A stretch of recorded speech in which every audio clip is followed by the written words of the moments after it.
Oh, good evening, my guys. Welcome to a... Oh, no, I don't want to talk to you. No, we're good, dude. Welcome to a, rather unplanned for Halloween stream. We're gonna just be playing normal games today. Did not remotely get the viewer turnout yesterday to try and do any sort of, polling and whatnot and figure out if we should do something special. So I figure we'll keep it simple. We'll stick to the standard. Welcome Max, welcome Zokiro, and happy Halloween, guys. Hope you guys are having a wonderful. You know what? I can fix that. Hold on.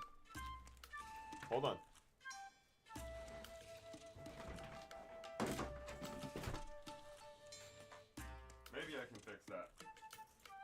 I got something over here.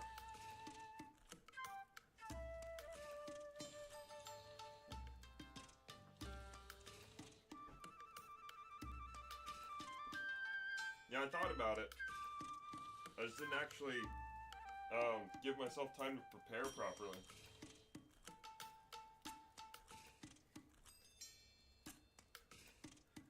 Ooh, what could possibly be happening off camera?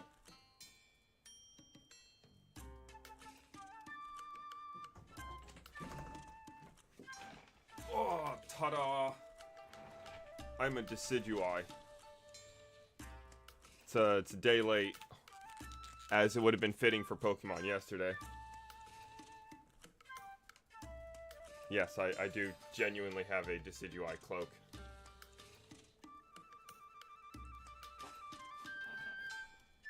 Ugh. How was Pokemon yesterday? Pokemon yesterday is as if it didn't happen. I quit without saving at the end of the stream. I just turned off the emulator. I didn't save. Because, in the Elite Four, I used rare, so I ran out of healing items. Like, I ran out of revives and whatnot, so I used rare candies to revive, the last of my team. Right? Which effectively ruins the EVs.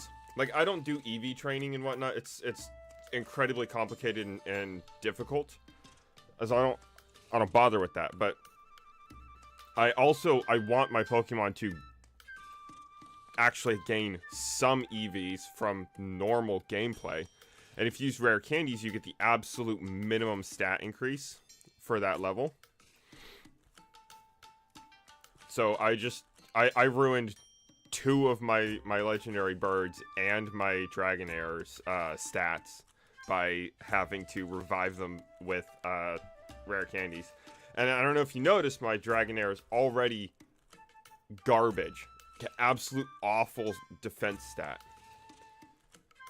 Awful special defense too. It's miserable. So, like, with that, and then I spent all of my money on healing items for essentially for nothing with the Elite Four, because I didn't make it through. And then I found out very quickly that when I lose in the Elite Four, I then fork over all of the money I had just made on defeating the person before. So net zero. I'm not going to gain anything except a tiny bit of XP and slowly level my team. So next stream we start over at the beginning of the cave again. Start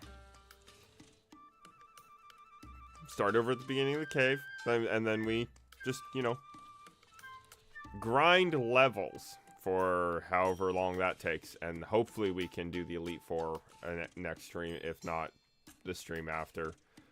I kind of anticipated Leaf Green taking another potentially 3 or 4 streams when I was thinking about it last, when I was trying to calculate out my actual timings on things last time. But yeah, there you go, Zokiro. Hopefully that's good enough for you. Let's see. It's also not remotely fitting for a Zelda stream.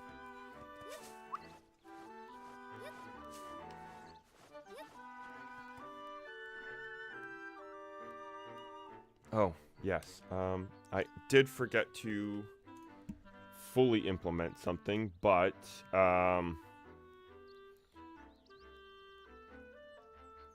let's see.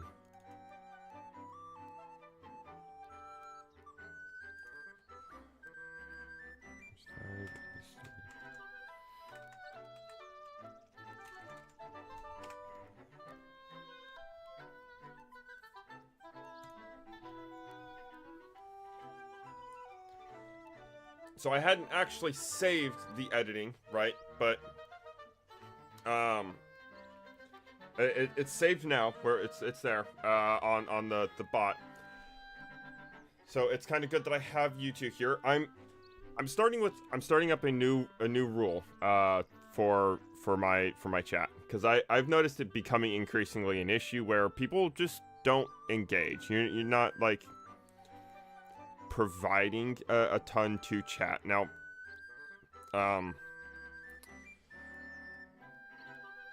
I noticed you two actually, Zakiro and Max Park, not to like, shit on you guys, not right. Like I get it. I have a system for points, keep the points rolling and whatnot. But the idea behind the system was to encourage active chatting, not to have people checking their points every single minute or dropping like, I'll just put a period in chat or whatever. Like, trying to encourage viewer engagement so that I keep the conversation rolling and keep a more entertaining stream for you guys. And I understand when there's significantly fewer people in chat, it's a little bit more difficult.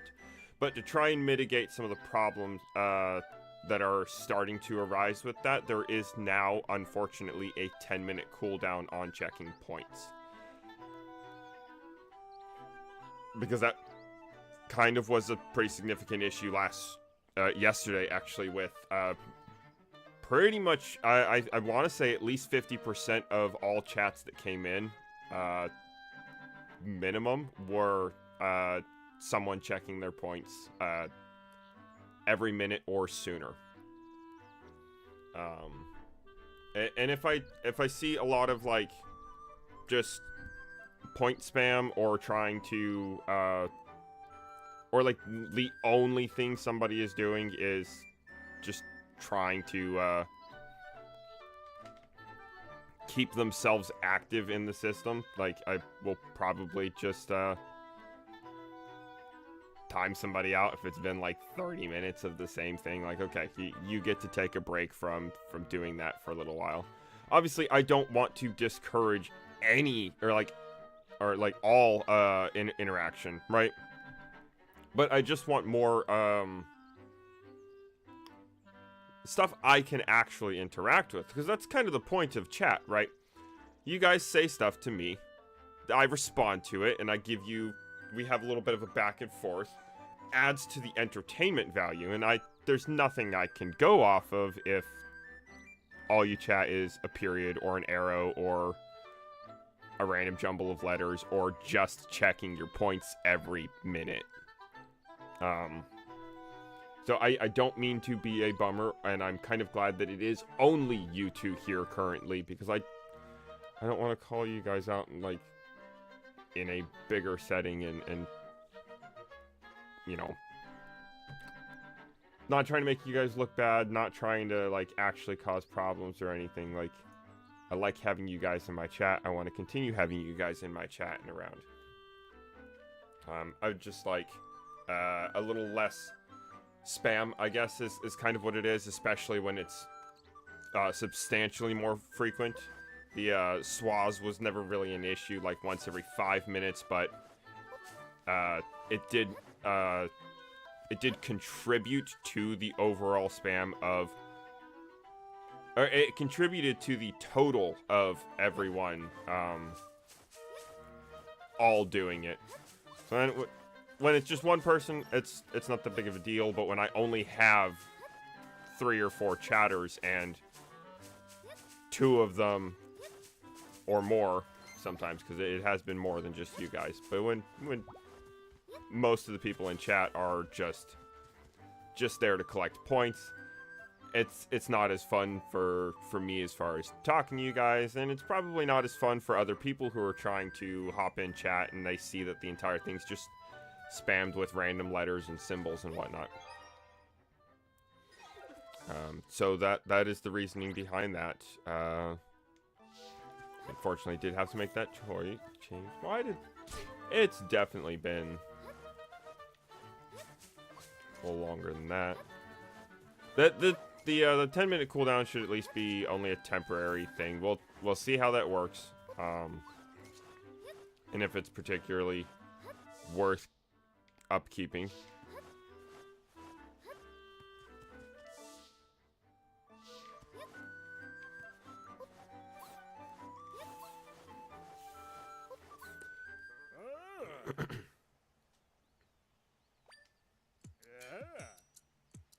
It's not where I found him last time.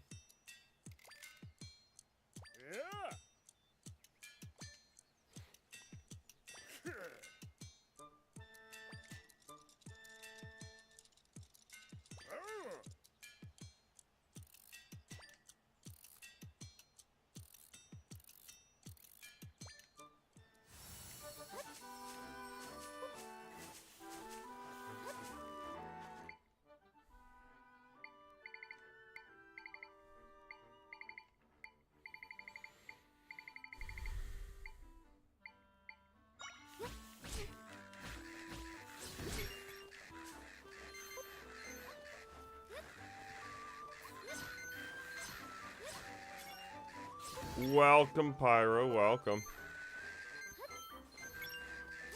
And happy Halloween, good sir.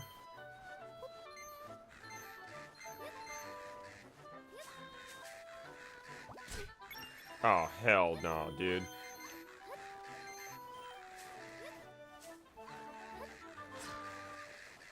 Come on, guys, get the actual problem. There we go. Birthday's in 4 weeks? Hell yeah, dude, hell yeah. It's coming up fast.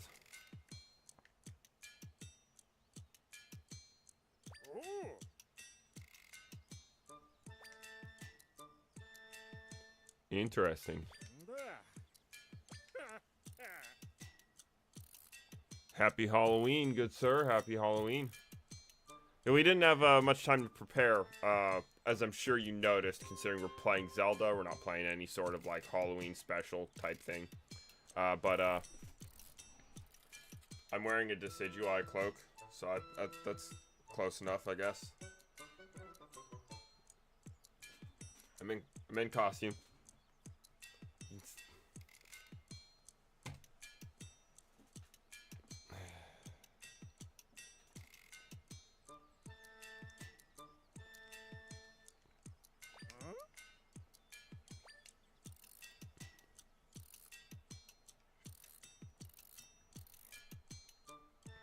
Well, obviously it's a different Dompe from the other games.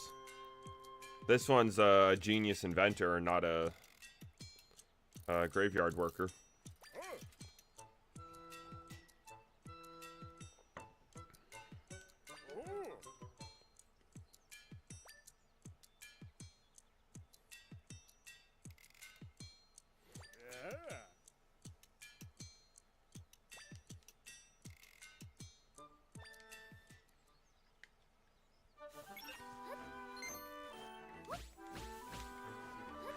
Oh, he just barely missed me.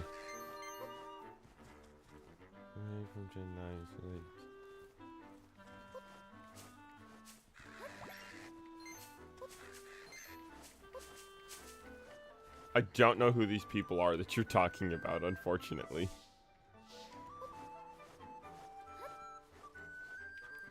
Let's see, let's check the map. Thieving birds on this path, watch your valuables.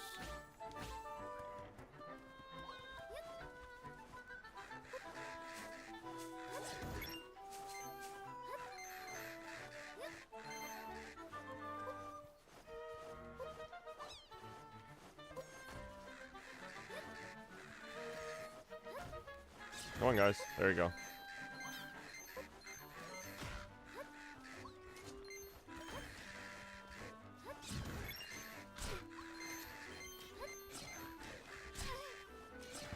Oh.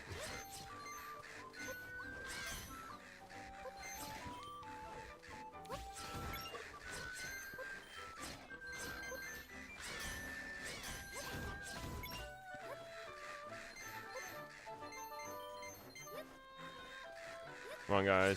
Keep collecting me lots of that good cash.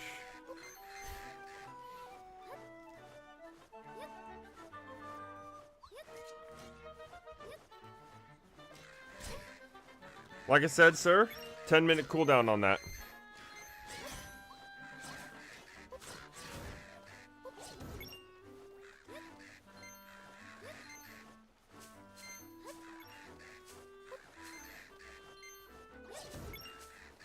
It also means the bot doesn't work as hard. And I might save myself time on API usage that way.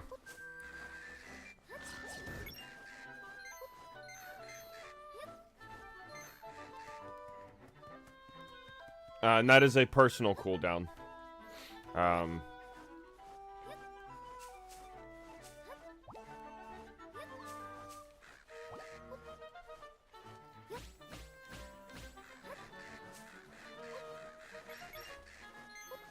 Oh, damn. Who got fleeced in the background? Guess it might have been the crow. Come on, guys. There you go. Somebody get it. Hey.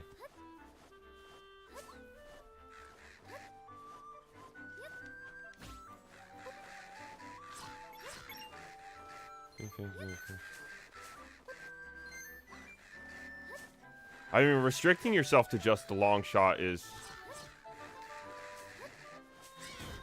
probably pretty difficult. But I can see it being done.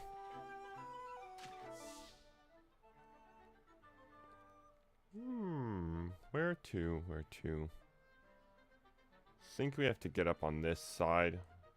So I might just clean up real quick and get all this sections of the map unlocked.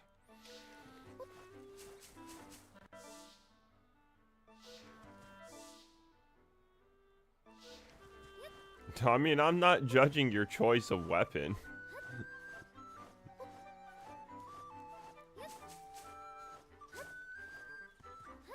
Do I think you potentially made it unnecessarily difficult for yourself? Yeah.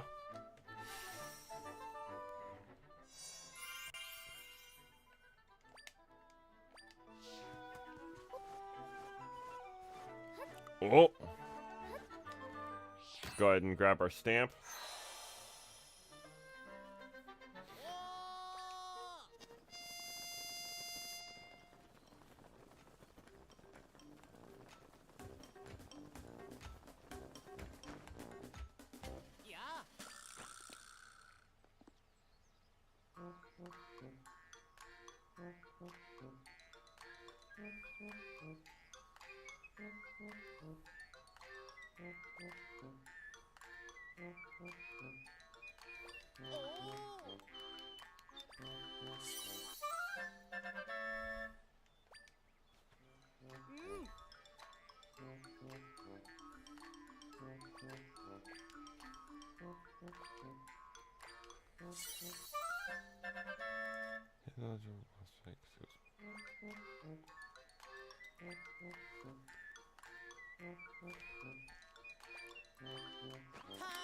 I still think it was a pretty interesting concept, right? Like you were literally fighting an amoeba of sorts. A really ginormous, effed up and super powerful amoeba, but you know, it's a very unique concept. We get the sea serpent version of that same type of boss in Twilight Princess, though.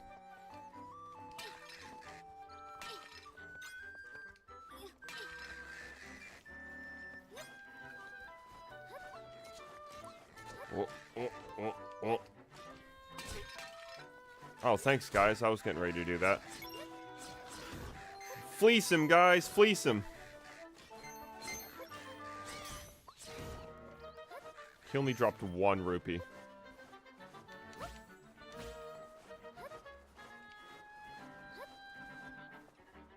Ooh.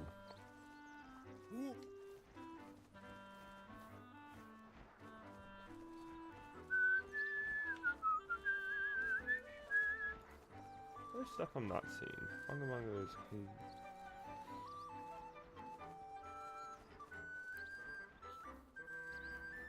Bongo Bongo is one person, basically.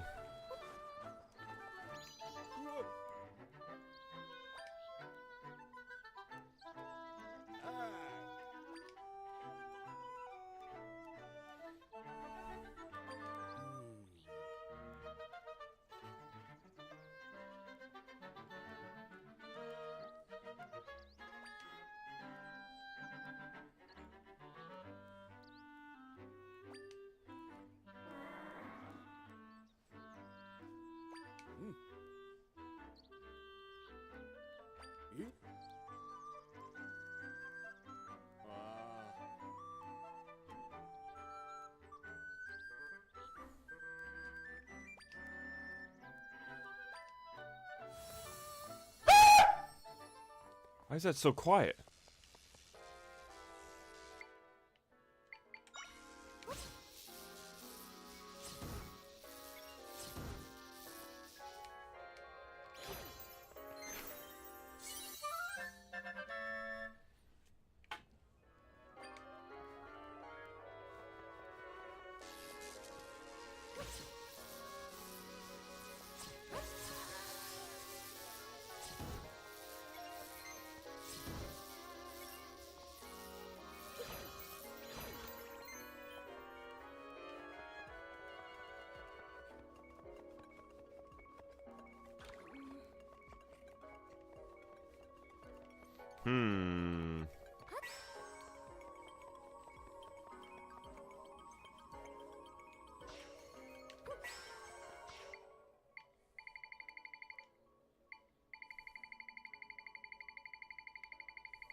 No, not quite. No, you went the wrong direction, man.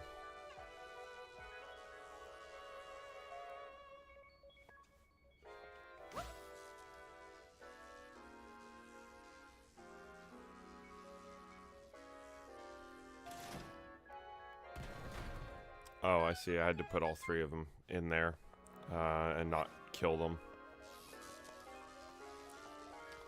Okay, this will be interesting.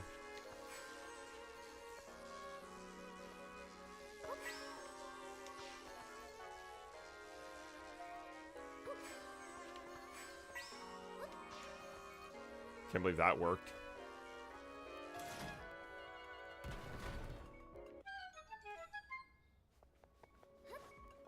I believe so, yes.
These things aren't actually going to kill him, are they? I am not opposed to playing Spyro, and that's actually one of the things I was thinking about fitting in on some of the, like, the off days and whatnot.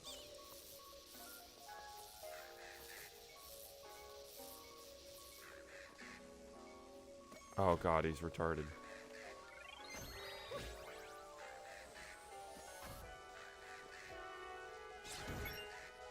There you go. I actually really like the Spyro games. So I will probably play those at some point.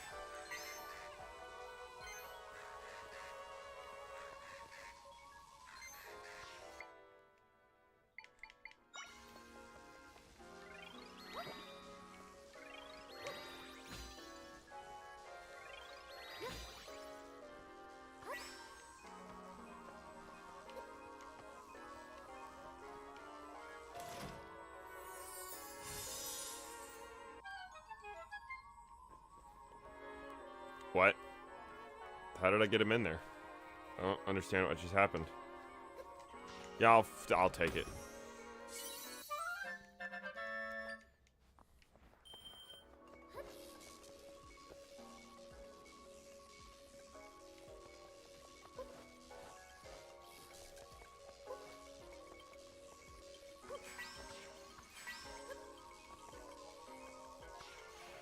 Bye, bro.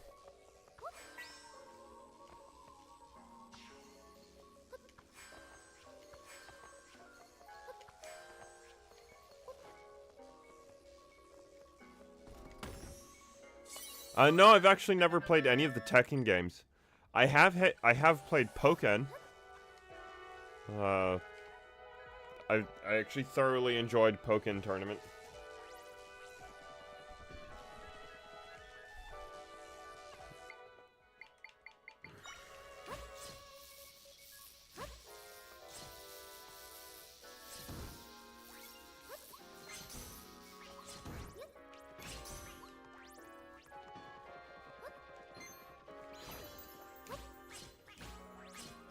Oh, why thank you. I definitely agree.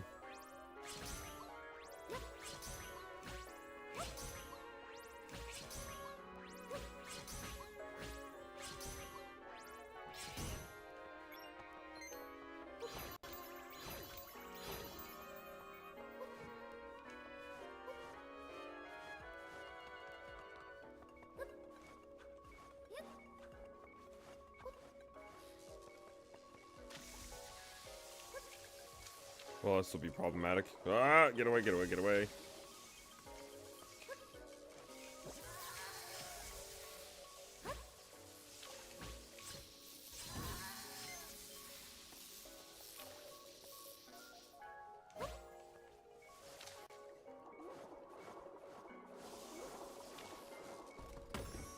What you mean?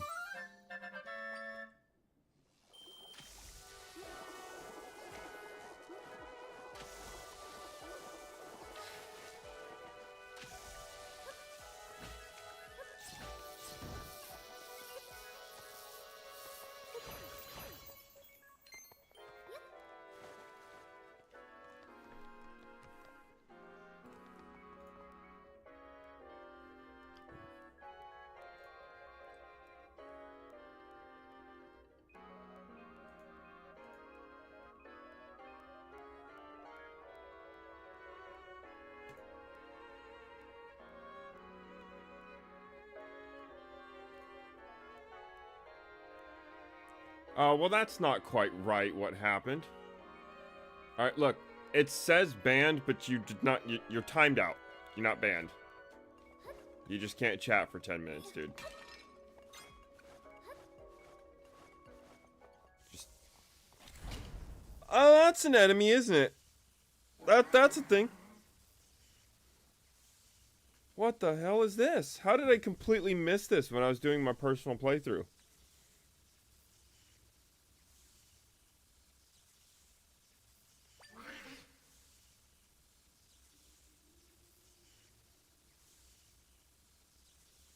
Yes, sir, Bingemeister. Welcome. What happened there was I talked to chat. I had Max Park was here. He is still technically here. He's just sitting in timeout. Got a whole 10-minute. I explained like, hey, I'm having an issue with people just kind of spamming the chat, kind of abusing the point system and not really providing anything. Right? Like, talk talk to chat, talk to other people, leave comments for me. The point system is there as an incentive for interaction. The more you interact with me, the more points you get, the more like fun things you can do with that lead to more interactions. It's just kind of supposed to be a positive feedback, but instead the only thing he's doing is checking his points. There's a 10-minute cooldown on checking points, and that exclamation point points, exclamation point points. It's the only thing that's going in chat coming from him. I told him to stop. I told him, you have to wait the 10 minutes. How about you say other things in chat? And he still didn't. So, timeout.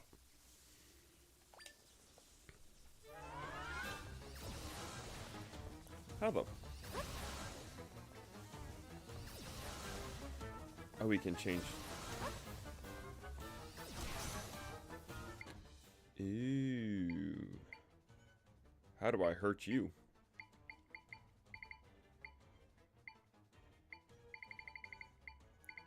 Surely he's not weak to sparks, so,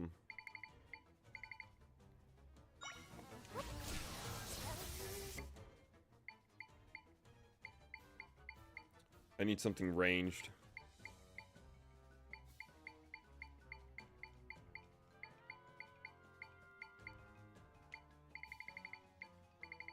I don't think I have a Fire Whiz robe yet.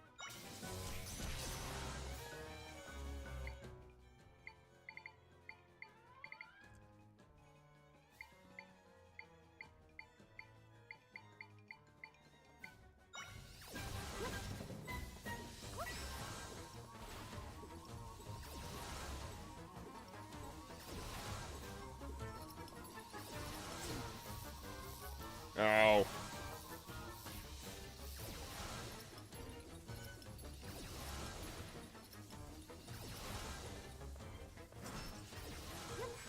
Well, you have to wait till he actually shows up, bro.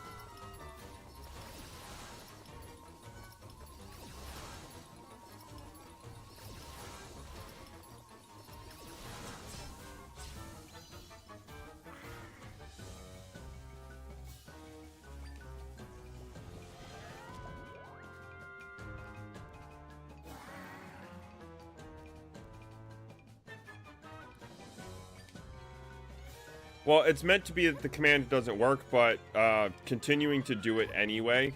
And after I explain that, hey, this is becoming a problem, and adding to spam in the chat. A little irritating.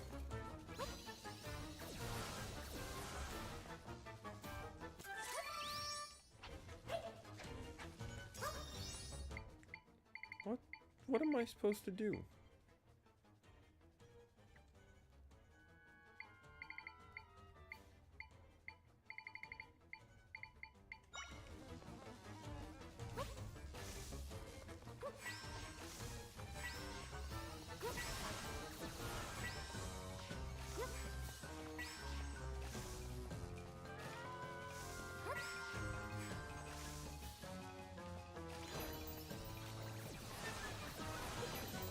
Oh, I get it.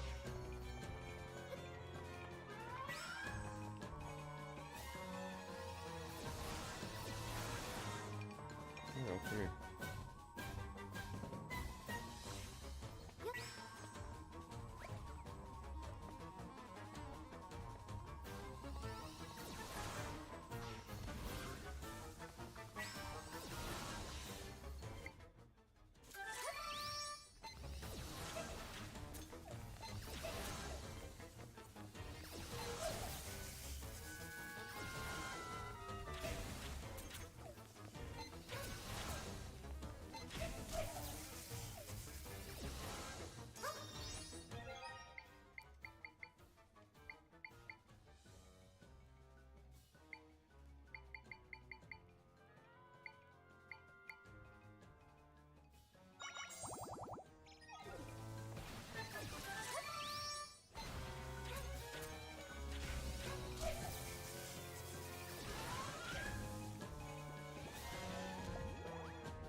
What the hell? Oh my god, he was on the thing.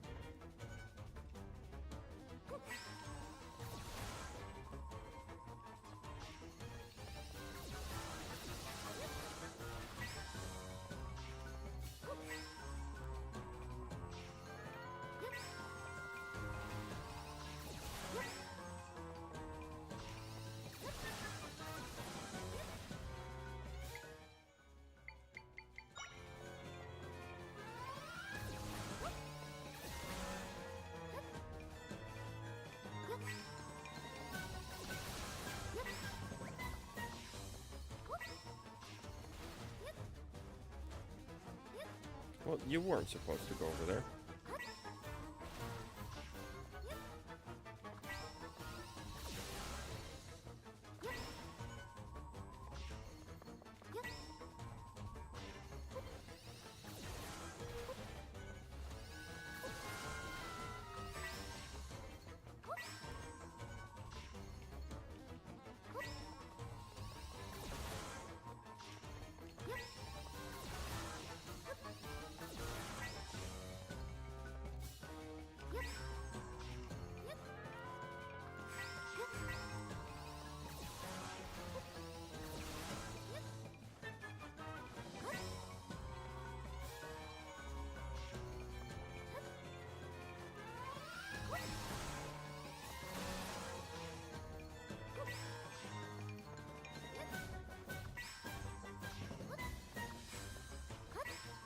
Oh, damn it. Oh, damn it. Get.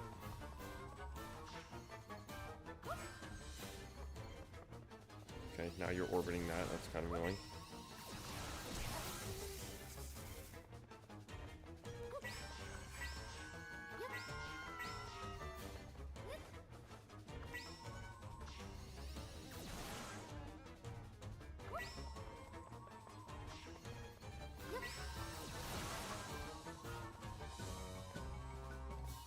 Okay, I have those two on a collision course.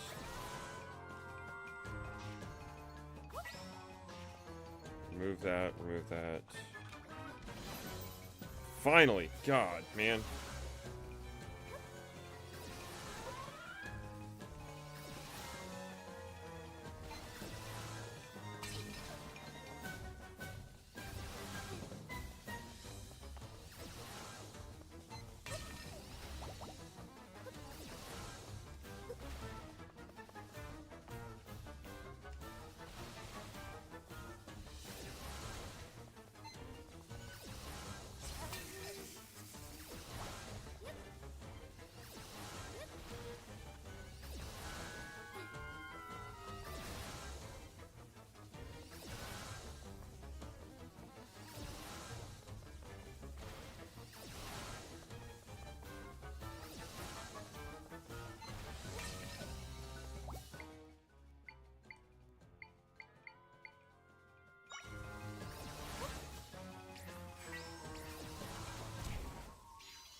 Interesting.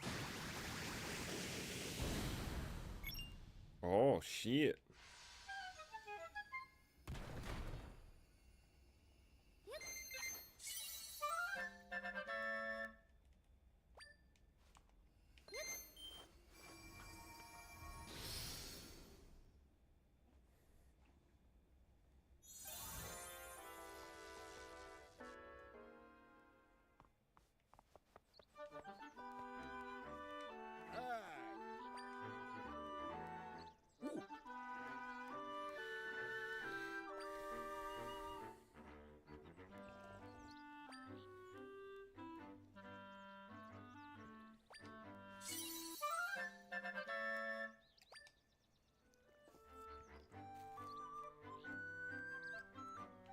Whoa, how'd you do that, bro?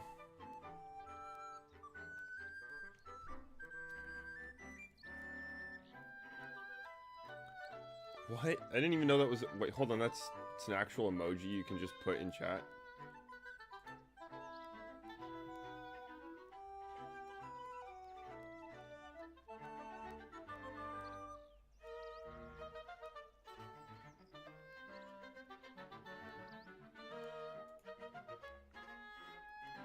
Oh, dude, you're good. Be a part of chat. Like, that's all I'm asking. Is like, you're gonna be here in chat and you can chat.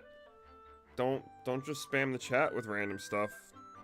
You know, I'm trying to see what I can do to like actually fix and balance out the system some. I don't want people just I want to make sure I'm very clear and you understand that the reason I did the timeout was just so that was because of it like exclamation points being literally the only thing you're doing. And even though I told you there was a 10-minute wait time on being able to do it again, you were still doing it more frequently, and therefore contributing to chat spam. That is the reason you got the timeout. I want to make sure we're very clear on that. It's not because you did the command at all. Please. Huh?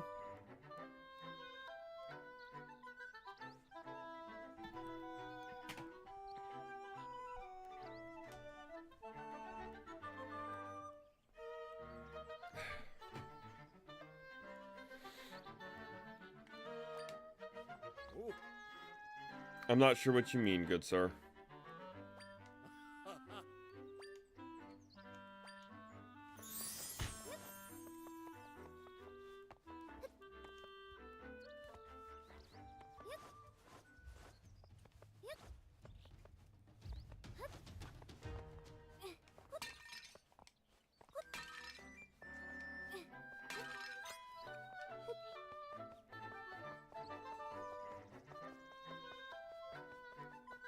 And yeah, just again to be very, very clear, it's the chat spam that I'm trying to fight, not checking your points. I don't have an issue with you checking your points.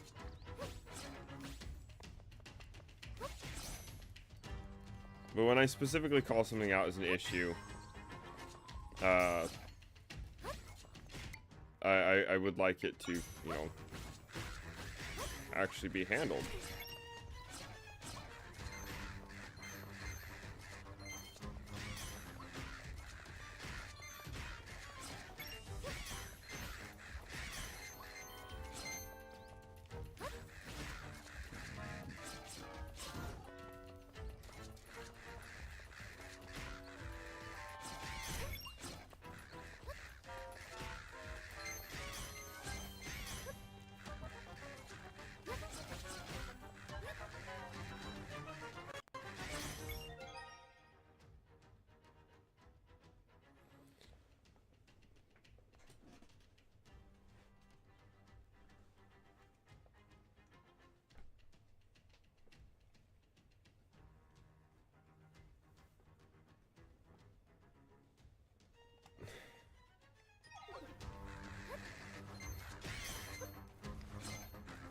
Hey, look, I commend you for trying to reach that goal.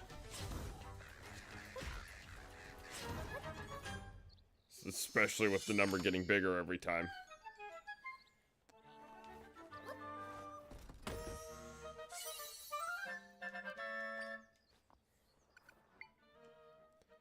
There's a Pokemon where you play...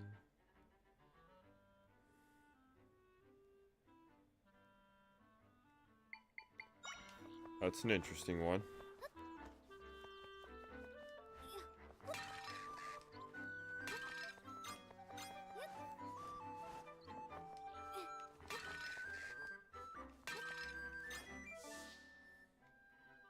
Isn't his origin literally just violent crime boss?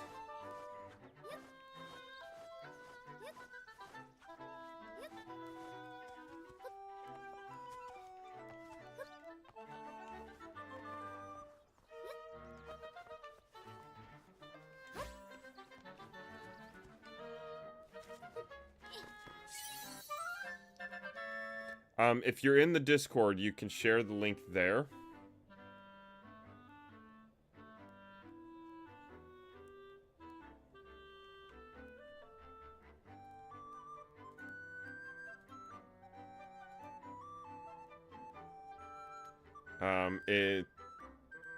There is, let's see. I suppose it would go well enough with the general chat.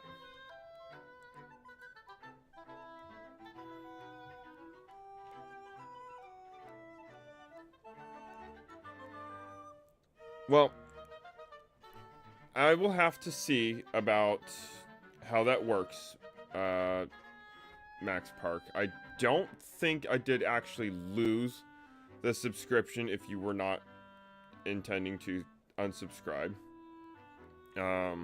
However, I did it through my bot's chat box instead of actually doing it on YouTube, so it might work differently that way. It does seem like it actually worked. After the 10 minutes was up, you were able to come back. And again, I didn't time you out for nothing, sir. I explained. Like, I want to actually mitigate the chat spam and abuse of the point system. If people are going to be in my chat for the sole purpose of gaining points and nothing else, and they're not actually contributing to conversation that's happening, then I don't want my chat just filled up with random symbols and stuff anymore. Because while it wasn't necessarily an issue on its own, it's becoming more of an issue over time. And these kinds of things actively detract from the channel instead of help it. Because yes, essentially just chat spam. Pyro, to answer the question.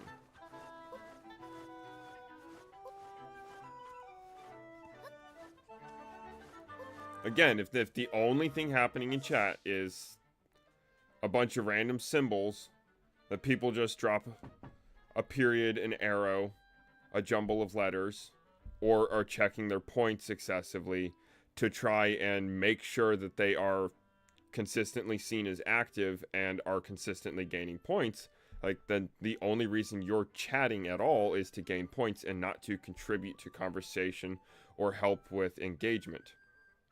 Because that's the whole point. That's the whole purpose of chat in the first place. Is it helps with viewer engagement.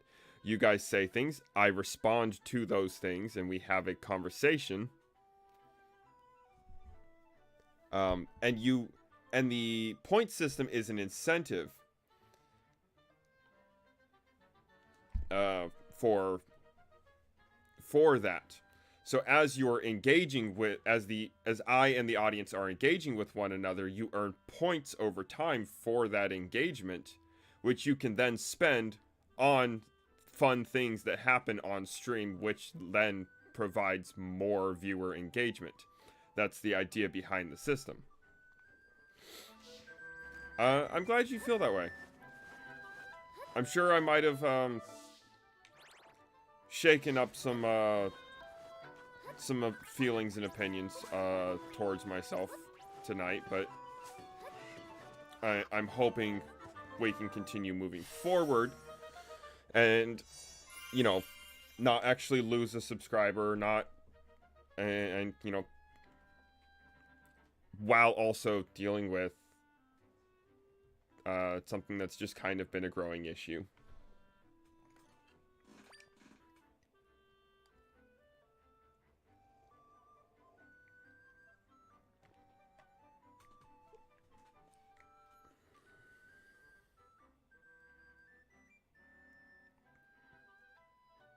Interesting.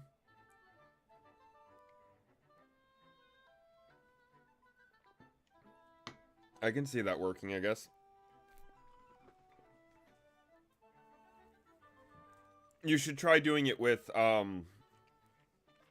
cream soda next time. For more of like an orange creamsicle type flavor. I figured the root beer probably has like too strong of a flavor almost.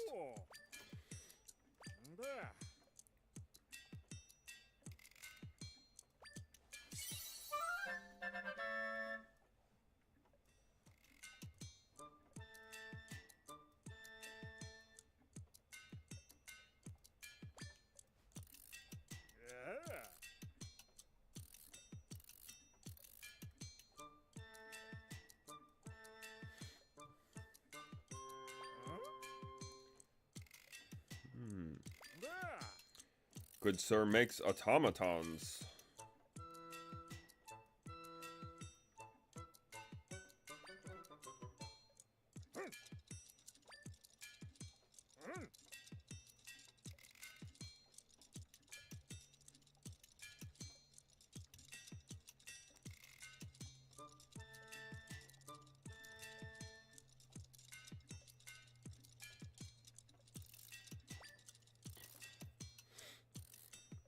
Yeah, Pokemon's always kind of been real bad about that. Like, every generation has a one-off gimmick, and you never see that shit again. Well, I shouldn't say that every generation is never seen again, but, like, because some things become massive staples. Like, Mega Evolution became a staple of Pokemon after Gen 6. They actually did a really good job with that call. And regional variants, unfortunately, continued being a staple.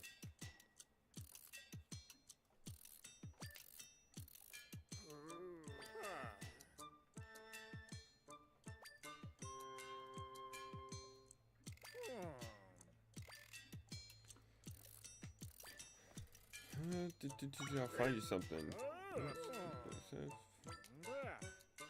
Creature with big eye, it's sort of always jumping around. Cool, cool, cool. I know exactly what you're looking for, dude.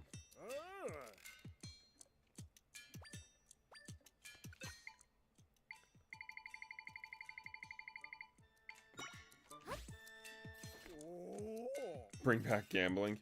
Yeah, yeah.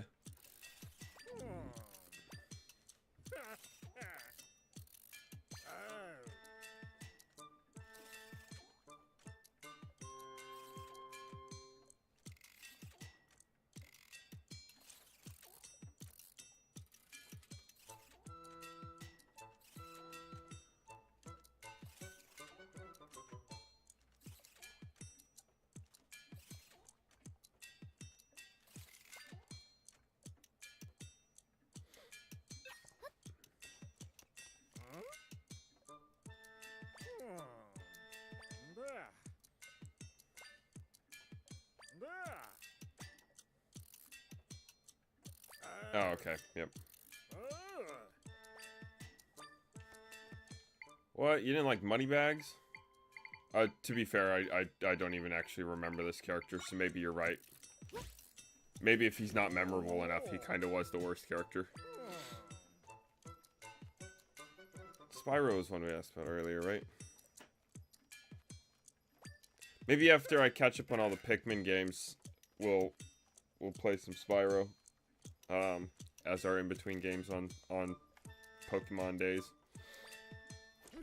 Although those are kind of longer games.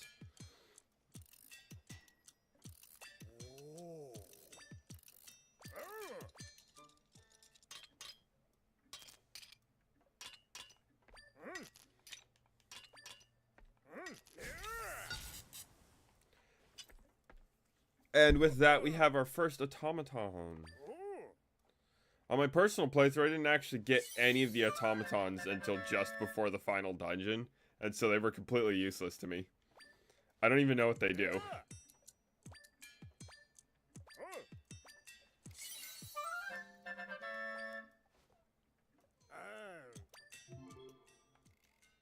Yeah, okay, dude.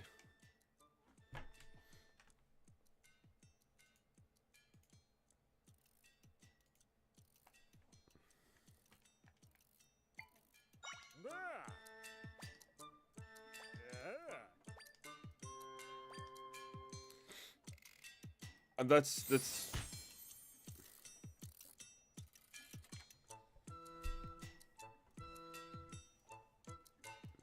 Hold on.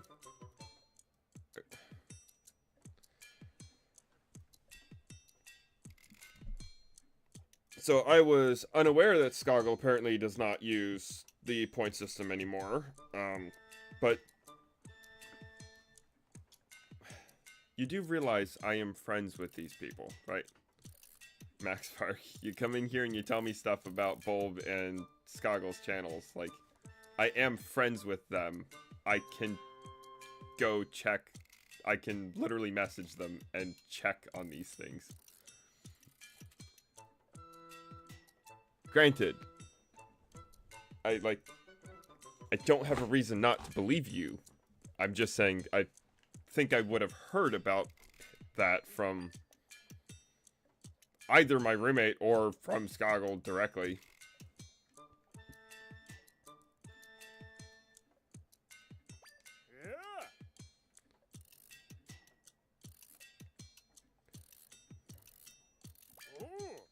Dude, there's so many ROM hacks.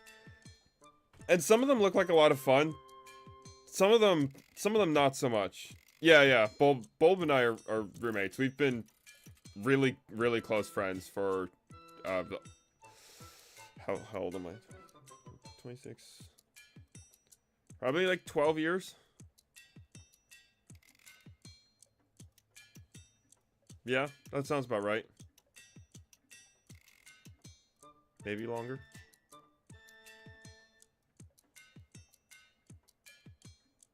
Let's say about 12 years. Over a decade.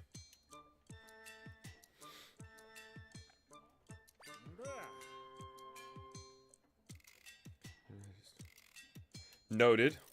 Probably won't play Radical Red.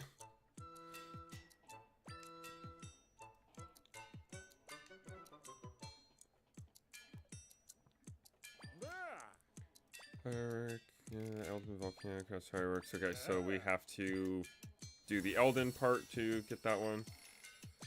Oh, okay. So I have to do that one next before I get the choice of the three.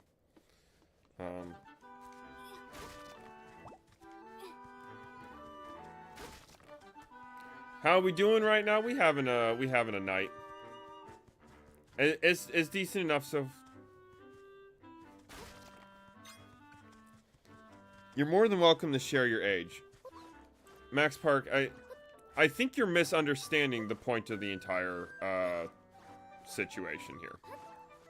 And honestly, I'm not going to explain it a third time.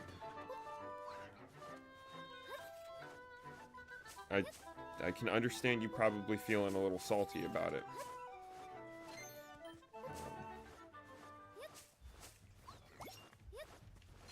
Welcome, Ice King, welcome. We're having a time, thank you for asking. We are working on getting ourselves to Lanayru Mountain, so that we can see the, we can get to the next major part of the story. Dodging and weaving, dodging and weaving. Aye.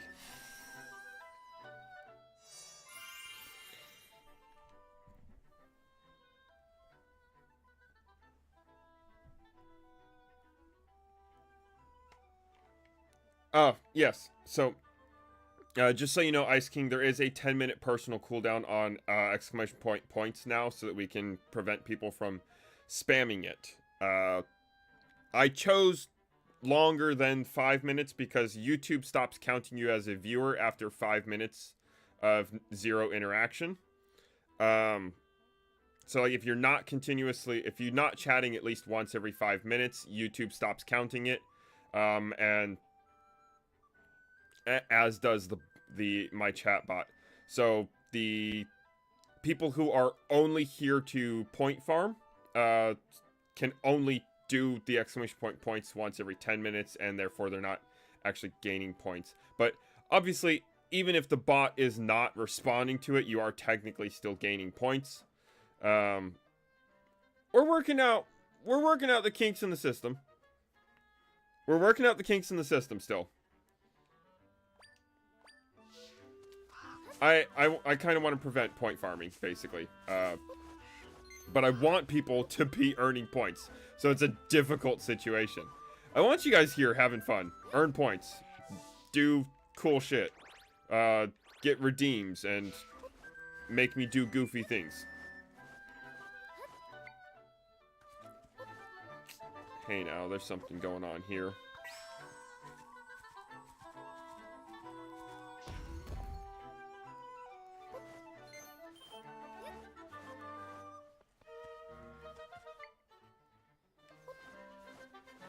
I have a slight headache. But that just means the caffeine hasn't started fully doing its job. I'm not going to get rid of the point system because you're upset over essentially the consequences of your actions, good sir. I thoroughly enjoy my point system, and I intend to expand on it. I have ideas, things I just haven't implemented yet, things that I'm not sure how to make work.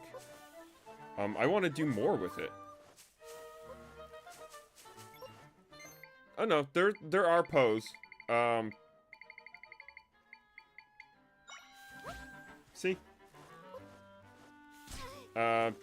Just not from the graveyard, I guess.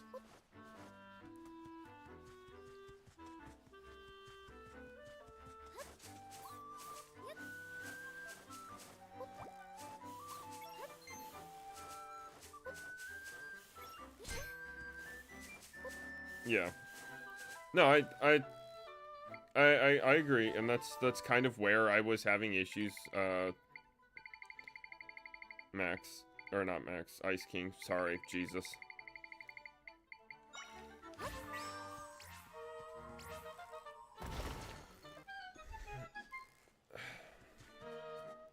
So it's a little different this time. There was a soldier here waiting, that I talked to about this cave last time I was here.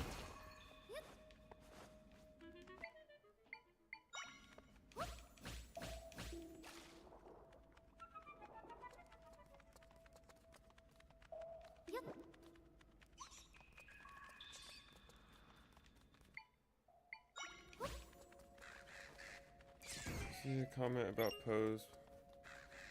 Oh, yeah. Yes, sorry, I did see your comment about pose. I'm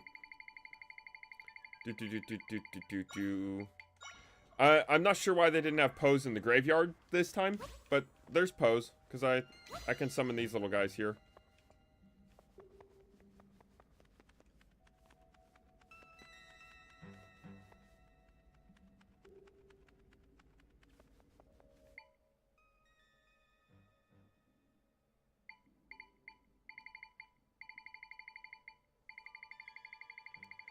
That's fine. See, your points are for you to do as you please with. If you don't want to redeem them, that is entirely up to you.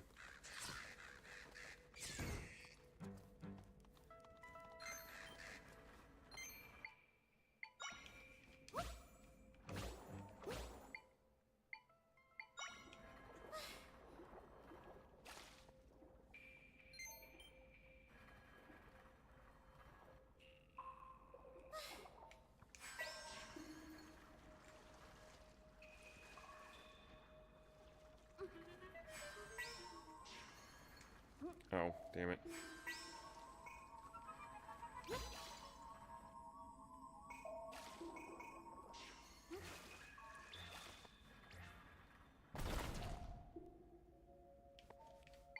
Oh, no, dude.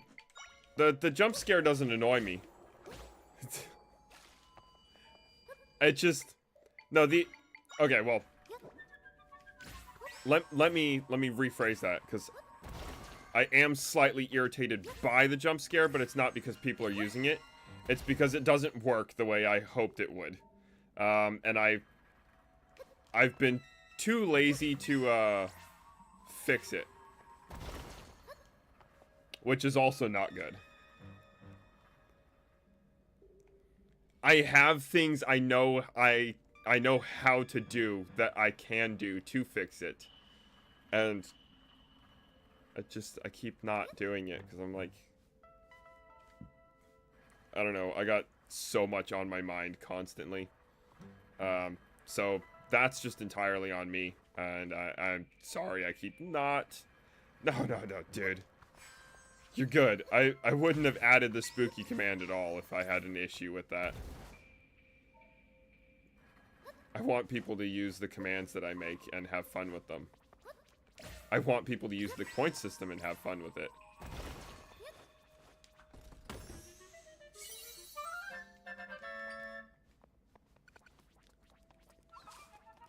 But I'm sure you notice, like, it almost never actually gets me.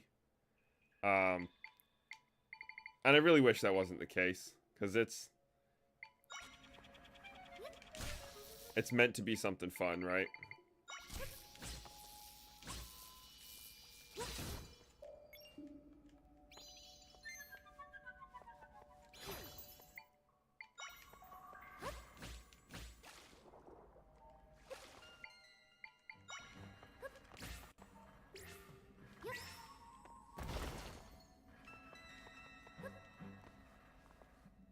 Oh, dang it. I got in the way. Okay, go back.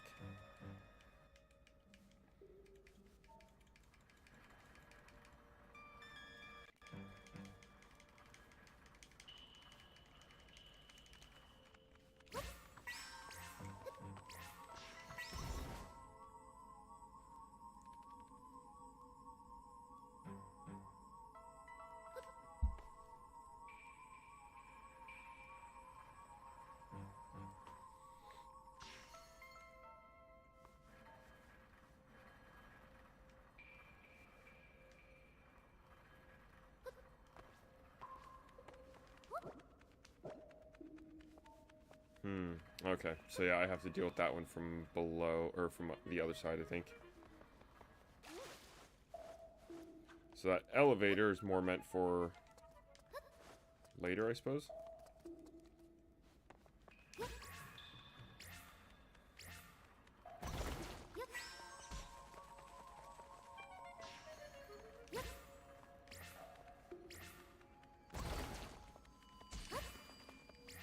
Oh, damn it. Well, at least I have an elevator all the way back up. Yes, yes, that is called a P-hat. Which was kind of cool to see added to this game.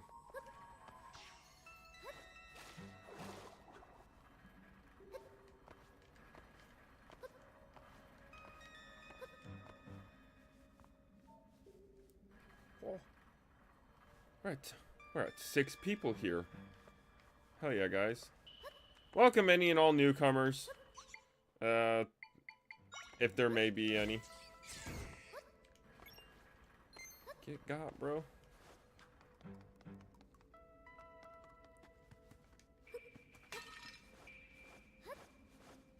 Oh yeah, it's been a hot minute.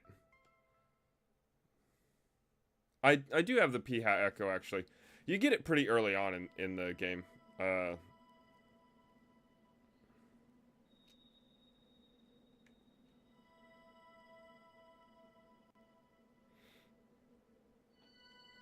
Max Park, for the last time. People can spend their points as they choose. You don't have a say over that. You were timed out for spamming the chat and doing specifically what I was trying to tell you was no longer going to work and you needed to cut it out. That's it. There's nothing else to it. I'm not getting rid of my point system. And you and other people are welcome to do as you please with your points. That's it. There's nothing else to it. It's genuinely that simple.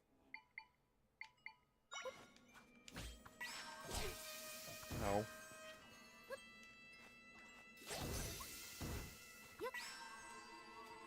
Oh, what the? Oh, what the? Okay.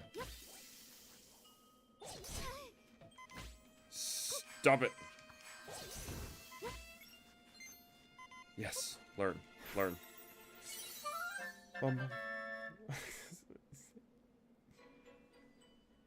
Got any grapes? Actually, there is a Lionel Echo. It's just very difficult to get. But if we have time this episode, I might do that.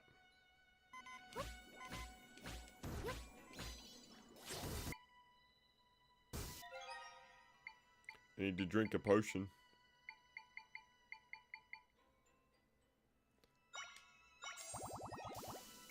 I genuinely don't know. I don't think I've ever seen this monster before.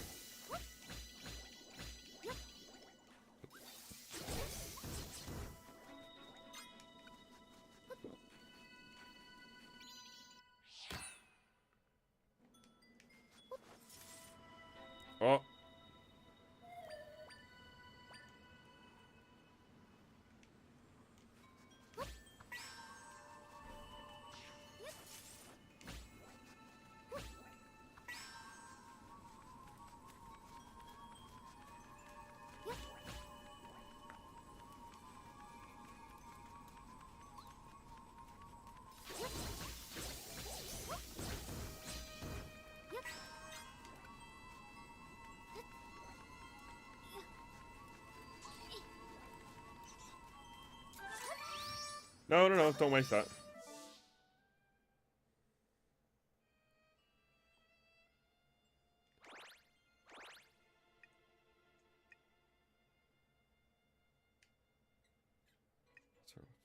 But I went down there. I was down there. There was no one there to talk to.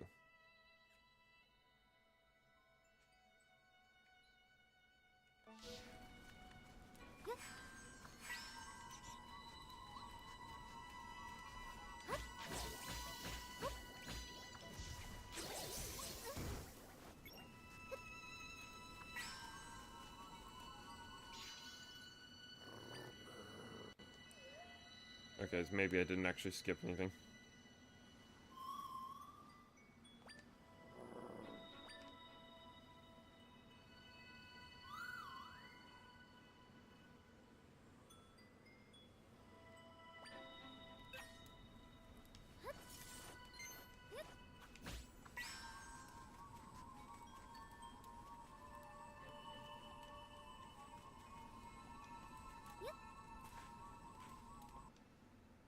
Hey, big guy.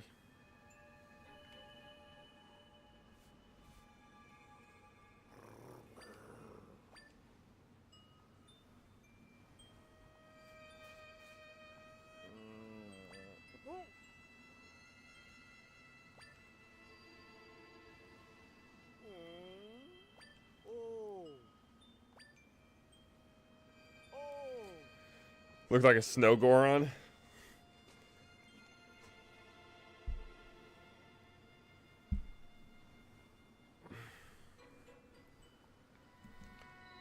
Oh, but since I have Ice King and Pyro here, I don't think you guys quite saw the very beginning. Zokiro called me out for not having a costume for today's stream. So, just a quick little show off again. We are a Decidui officially for Halloween.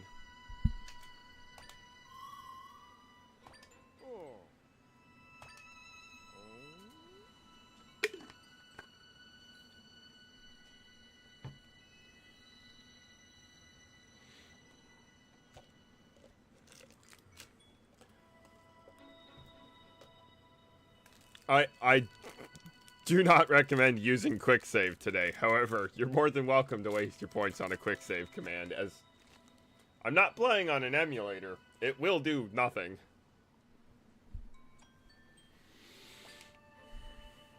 And don't mind me while I shove a candy bar in my mouth.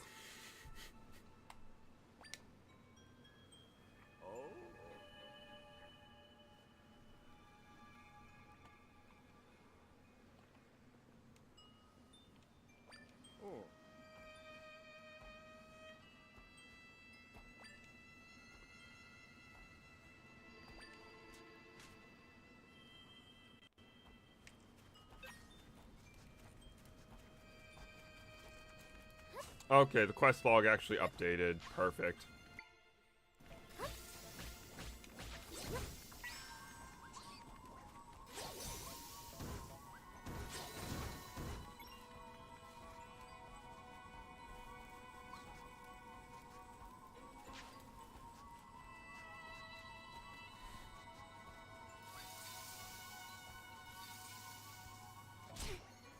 Ow.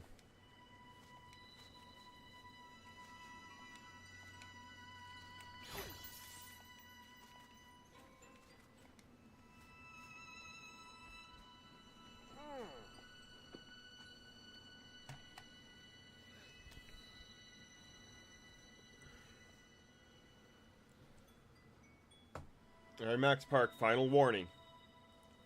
Stop. I've explained exactly where you went wrong and how the point system is meant to be used and how it will work. This is your last chance. I'm not getting rid of the point system. You can't spam my chat for point farming. And everyone's free to use the point system as they see fit with their own points. One more comment.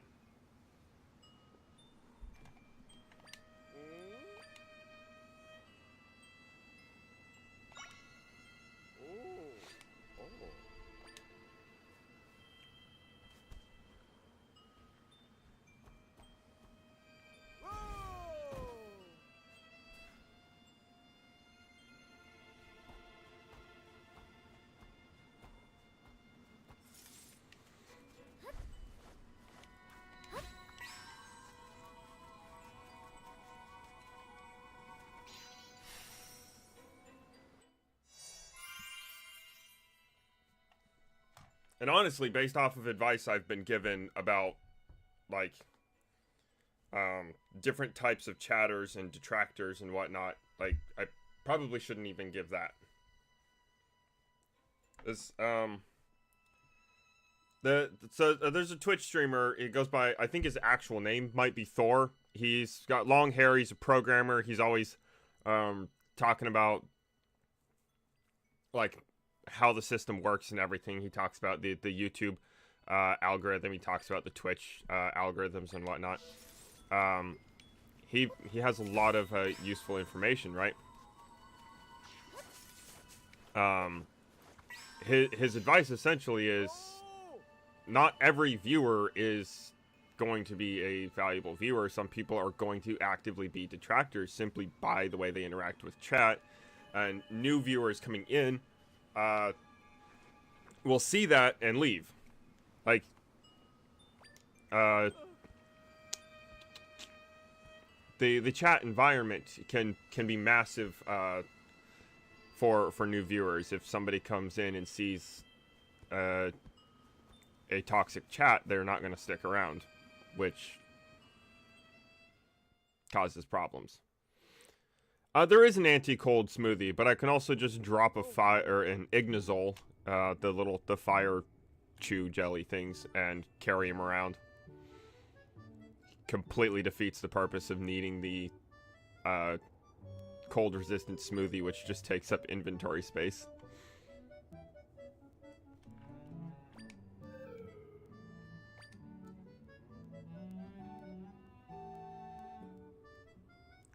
Not really sunk in love. Oh.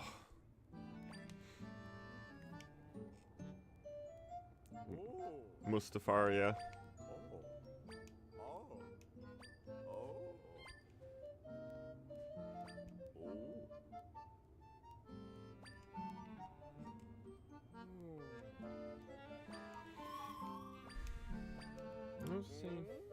Oh yeah, Thor's got all kinds of really good advice. Like, I actually do something that he recommended too with shorts. When you post YouTube shorts, there's a little checkbox, apparently, all the way down at the bottom underneath one of the, like, advanced settings. So you have to drop down the advanced settings, you go all the way down, right? And then there's this little box that says, push notification to subscribers. Apparently, best thing you can do for the algorithm is uncheck that box. You don't want your subscribers to get notified that you posted a short. Because if your subscribers are getting notified that you posted a short, the algorithm then looks for how many of your subscribers actually watched it before it pushes it to live feed for other people. Whereas if you uncheck that box and none of your subscribers get notified of your short, the short automatically goes to live feed and is seen by significantly more people, and therefore does better in the algorithm. Which is actually how my Skyward Sword short that did like 10,000 views actually did anywhere near as well as it did. I unchecked that box, tossed it out there. Like, so that's just kind of to give you an idea. This guy Thor gives fantastic advice. I've been watching a lot of his YouTube shorts and taking notes on how to be a good streamer and whatnot, how to use the algorithm to my advantage. I'm not remotely good at how any of this works, but it's okay. It happens. You gotta take some time learning.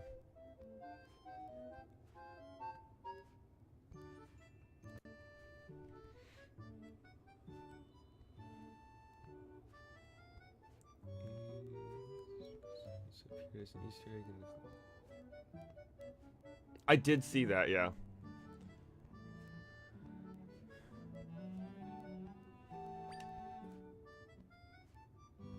Oh my god. Darth Jar Jar Binks would have been a substantially better, it would have been a substantially better storyline than what we got in the sequels. The Jar Jar Binks is secretly evil and a master of Drunken Fist Wushu was like one of the best fan theories I've ever seen.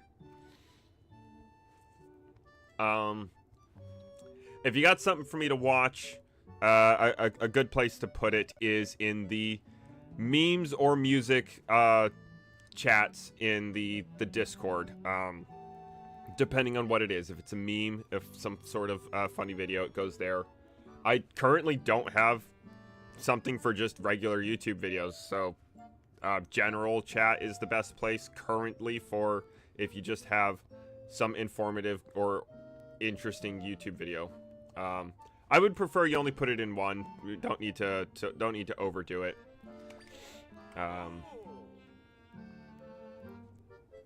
But yeah, if you got song suggestions, drop a link in the music chat. If you have memes or videos, you can drop it in the memes chat, or you can put the regular videos in the general chat.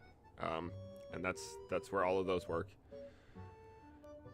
Okay, so I believe I have addressed this on this channel before. I've probably said it once or twice. My biggest frustration with Palpatine returning is not the fact that they decided to shoehorn in Palpatine. Whatever, fine. Fuck it. It's how they released that information to the public. Do you know how they revealed, prior to the release of the movie, that Palpatine was back? Fortnite.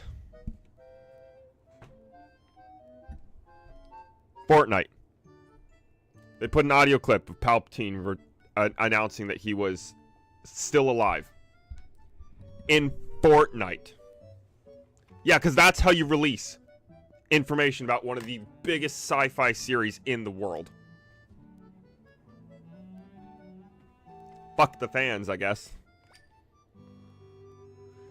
That shit pissed me off so much. I was like, you gotta be fucking kidding me. Not only did they just say, I don't know, we can't come up with anything good, we'll bring back Palpatine again. So not only did they do that, they put it in Fortnite. Idiots.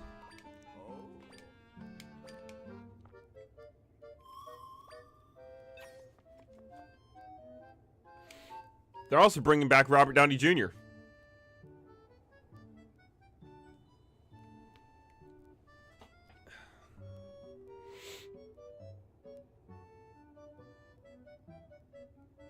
There's a saying, nobody hates Nintendo fans more than... Oh, yeah. I mean, I can see why the saying is a thing. Oh, yeah, no. I think it might actually be true for Disney, where Nintendo is just... Nintendo is very meticulous.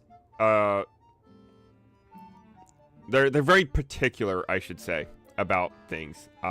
So when fans start coming up with wild theories that aren't in line with what they were trying to get across, they make a fuss about it.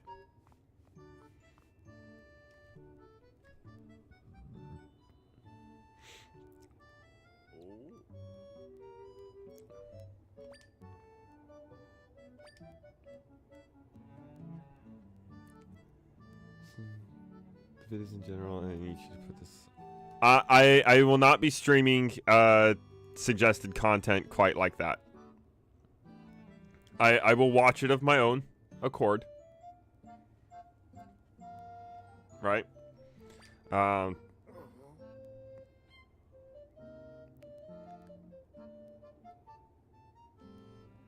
yeah, they gotta have a way for you to make more pals.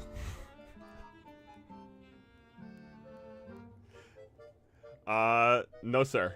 I don't do that. I don't do reaction content on the channel quite like that. I might do, like, trailer analyses for upcoming games that I'm excited for at some point. Hooray for sex in video games. Yeah. I prefer to keep it off screen.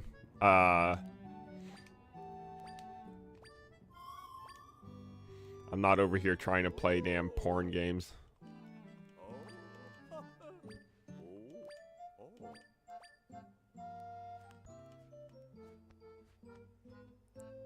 Keep it implied like you do. Yeah.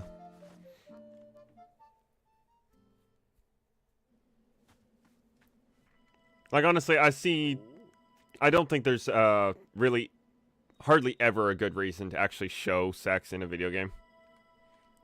Like, if you're making a porn game, and sorry, this might be a little bit of an adult topic.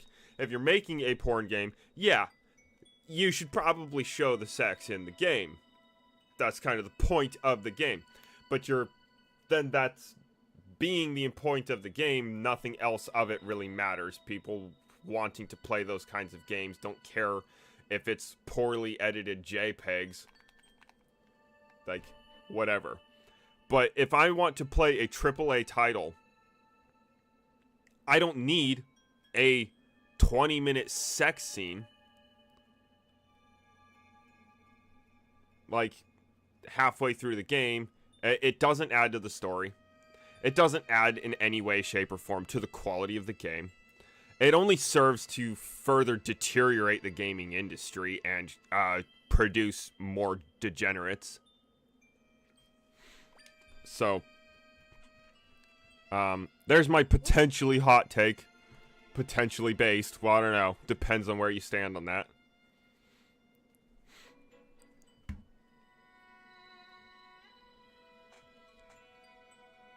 Well, so that's where things get a little complicated, Pyro, is technically you can catch humans, and when anything you catch and enslave becomes your pal.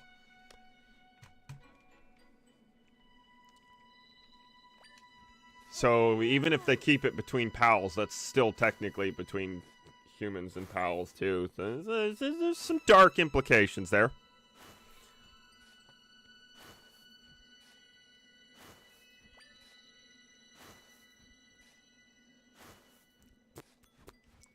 Really didn't need to watch him shovel the entire thing out of the way.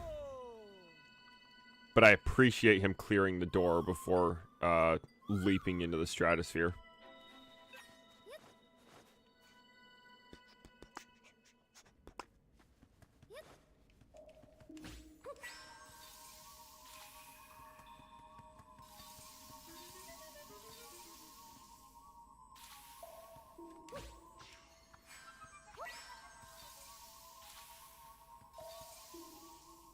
You have a theory? A theory of what?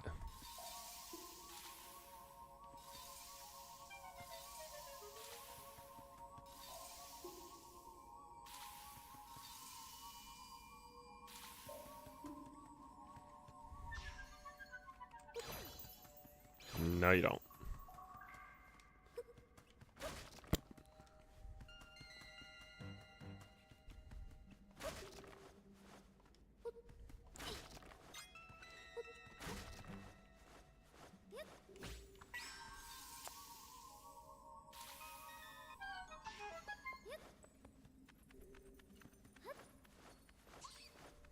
This is not a fact that I was aware of. Oh, I can learn the ice block echo now. That's useful. Well. Oh. Damn it. Oh, damn it. Damn it. Oh, shit. Fuck.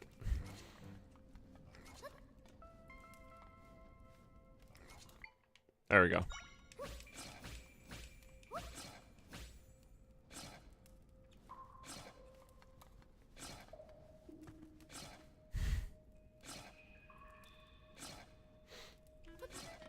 He'll die eventually.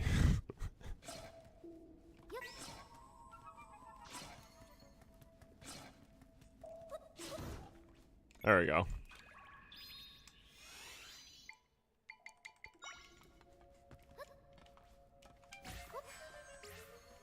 Ah, it's kind of exactly where I wanted it to go. Pokemon.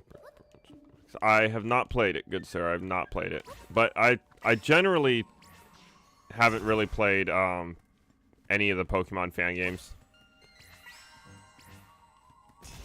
either was never interested or really just didn't have the time to put towards doing something like that.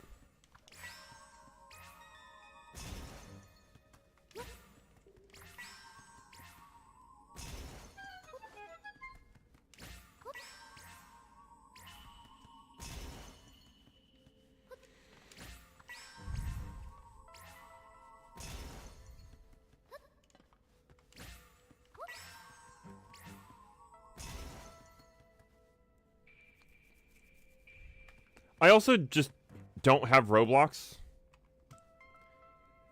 Yeah, okay. So, oh, did I see your theory?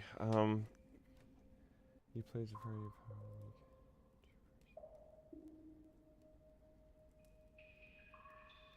Oh, it's kind of fucked up. Yeah, that's an interesting one.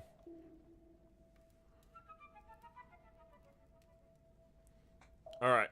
So I told him one more chance. Zokiro, as my moderator, do you think that counts as breaking that one last chance? Going from telling people they can't, or like they're not allowed to use the commands, to immediately going, okay, you guys can use these commands and this is what they do.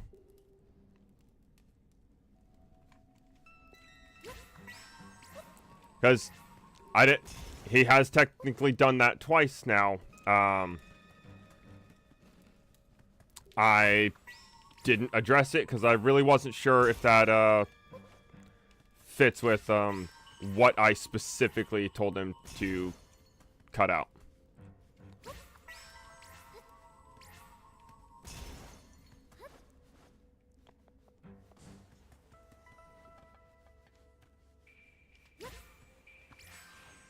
Oh, hell.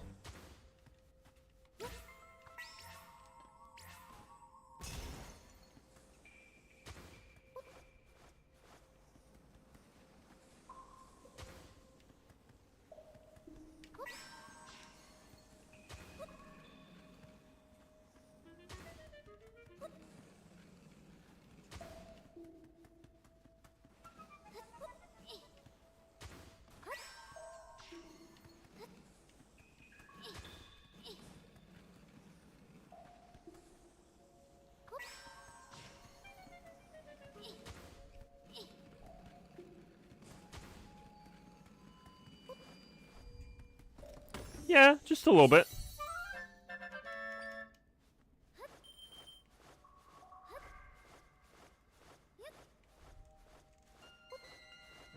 But so is like, so aren't, you know, both of my best friends, so like.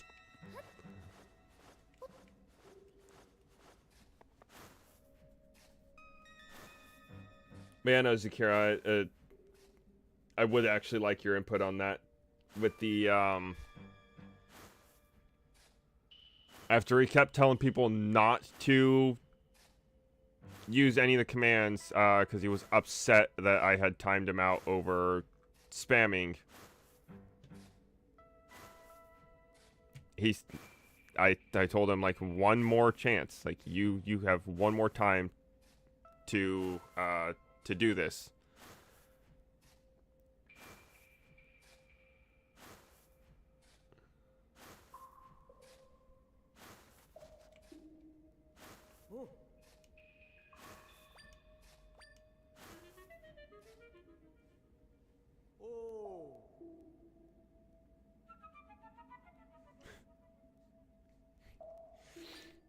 God, that song is so stupid. That song is so stupid. Yeah, no, and then see, I think that Pyro's right. Like, that's what makes the difference. Are you just doing a little bit of goofy for fun trolling? Like you making people laugh. You're adding to the enjoyment, or are you actively making it awkward or annoying? Is the different types of trolling and whatnot. And it's so far, Shotgun, you've not been a detractor. You come in, You say some goofy shit. Sometimes make some requests I can't fulfill. Alrighty.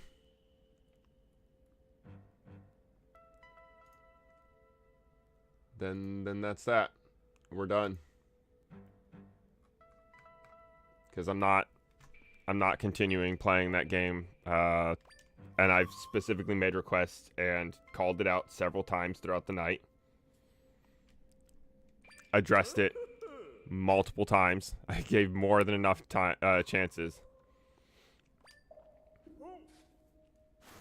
But there's a really good example of my my system for your 3 chances, basically.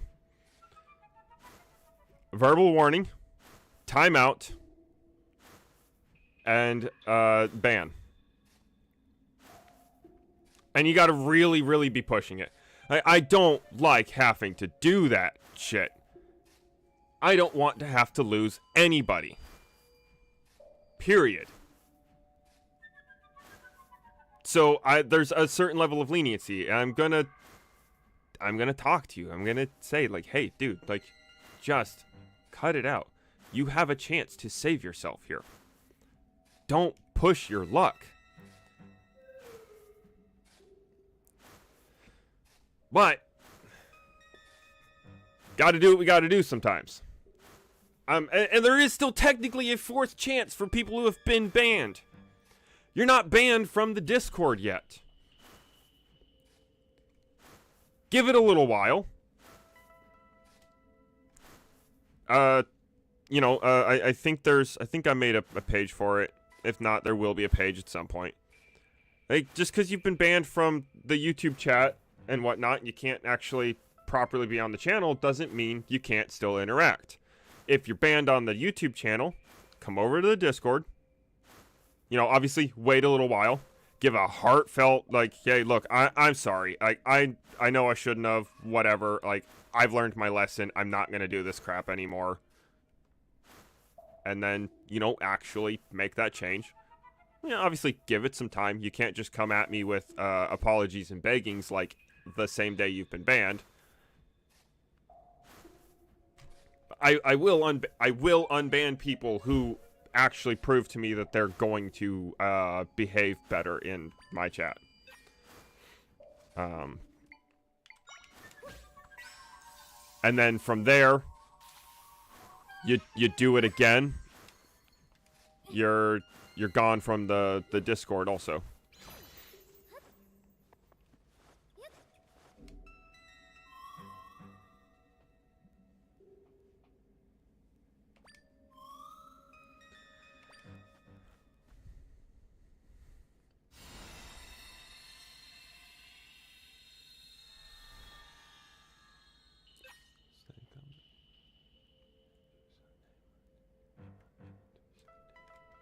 Oh, what is that song, Ice King?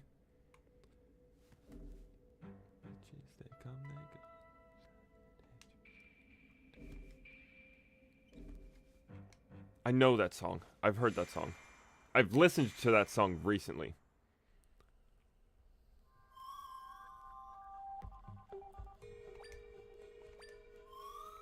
Okay, it's been not quite as recently as I thought.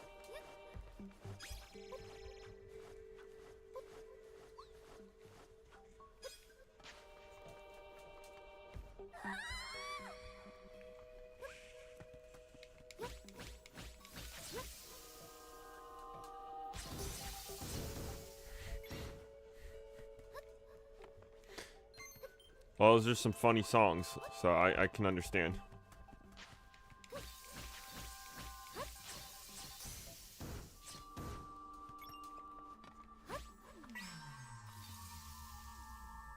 I don't think I have listened to Houdini.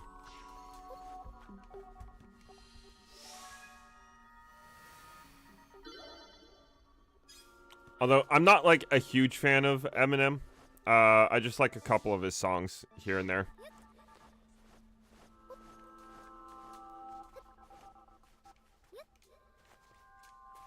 Ew, interesting.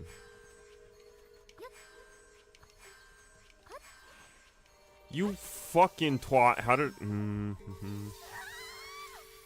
Well, I walked off to my death. That was special.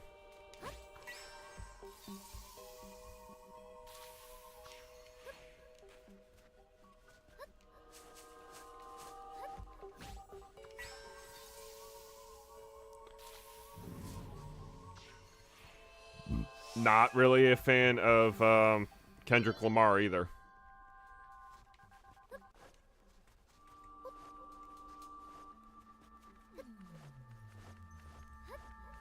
Honestly, not a huge fan of rap in general.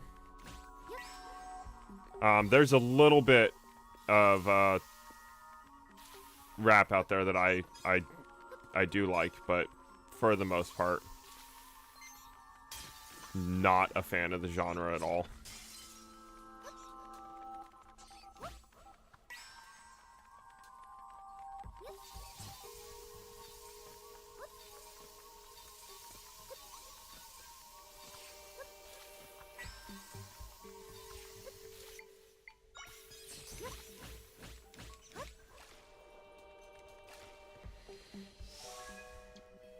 I like rap that actually, like, shows off the talent of the artist and has good lyrics. I don't like, that the vast majority of modern rap music is, sex and drugs and denigrating women. Like, even Eminem, who I do like a little bit more from, I don't appreciate the fact that he, like, kind of follows all the ghetto stereotypes of just calling women bitches, like, and I don't understand how some women like that shit. Like, you're not his bitch, you're his significant other. Like, there's very different meanings to these words that are being used.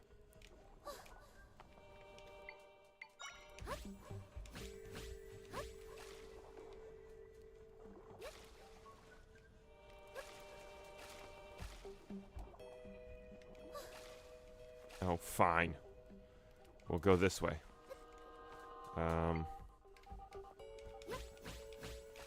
up here.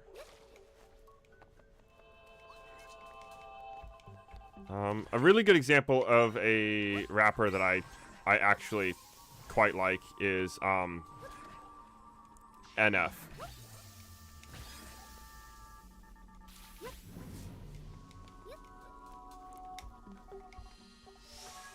NF is really good.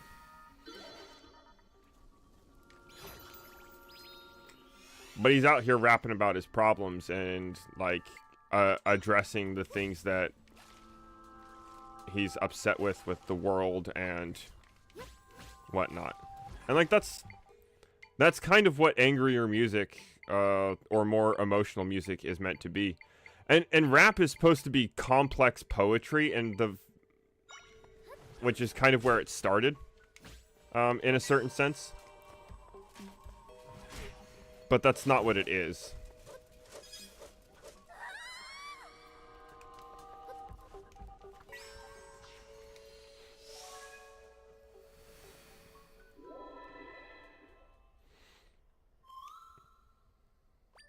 Oh, I mean, I think Michael Jackson more than earned the title of King of Pop, so yeah. Rap. Let's see. I liked Juice WRLD, actually. But he had an interest, like, for being more of a modern style of, like, the modern style of more simplistic, type of rap. He still put his heart and soul into it and made good music and didn't sit here trashing on, women or doing some gangster rap shit. He wasn't talking about drugs and sex and whatnot. He was making good music. So Juice WRLD was... I'm not, like, a huge fan, but he actually had a couple songs that were really good. I enjoyed his music. I'm trying to think of some other rappers, actually. Like, I like some of Post Malone stuff. That's probably like the trashiest rap I actually do enjoy. I hate mumble rap in general, but Post Malone actually makes it sound good. Plus, the guy did a fantastic song with Ozzy.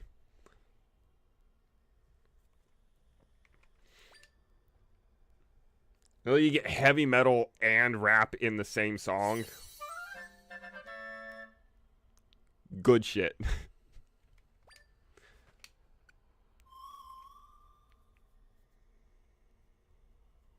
Oh, a really interesting one. So, I'll type it in chat. But a really interesting one for anyone who might actually be interested.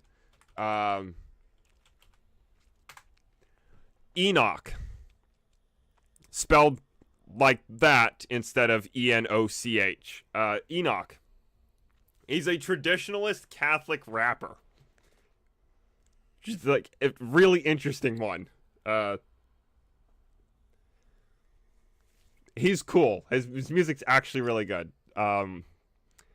There's a slight amount of campiness to it because he is like rapping about God and the Bible and everything. So like, just with a lot of Christian music, sometimes comes a certain level of campiness when they're not like properly fulfilling what that genre normally is. But like, I completely overlook that tiny bit of campiness with Enoch's music because he just does it so well. Oh yeah. But I mean, there's a lot of Christian music bands that actually sound fantastic. Like Flyleaf. Flyleaf is good. Red is good. Ooh. August Burns Red. War of Ages. I have a long list of them.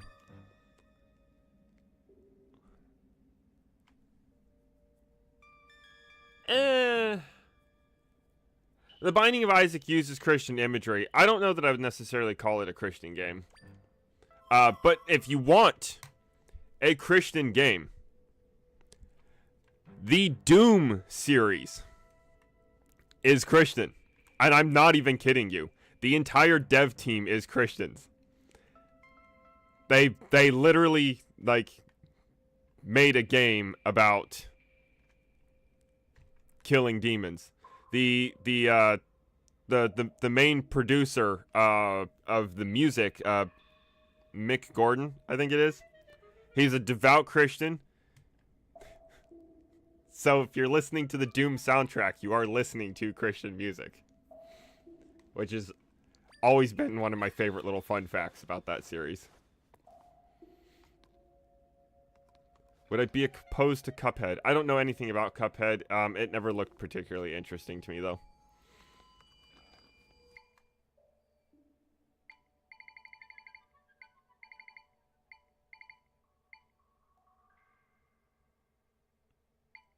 People think it's transphobic. There's always something stupid.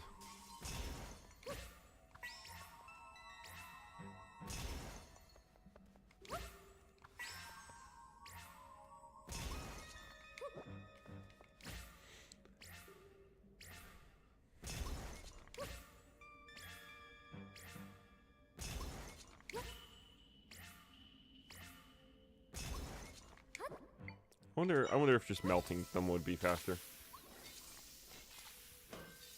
Yes, just melting them would be faster.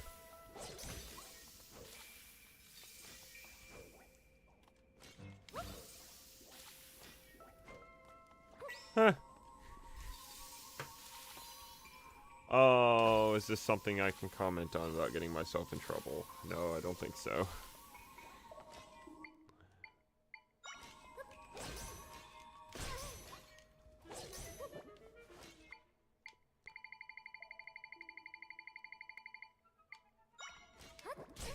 Ow, bitch.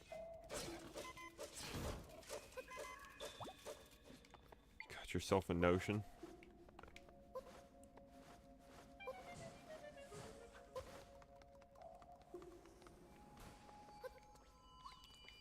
Come on. Oh, damn it. I'm just gonna have to take a snowball to the face. Let's do this, guys. Oh, it breaks on impact on the ground.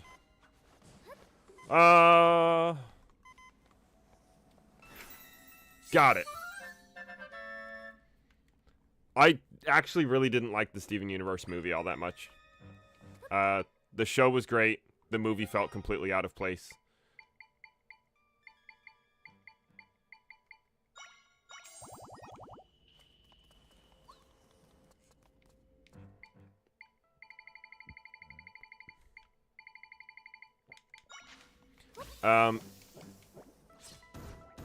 Shotgun dog, not a topic I will be addressing on stream. As it is a pretty substantial point of political contention at the moment, and I do not do politics on my channel.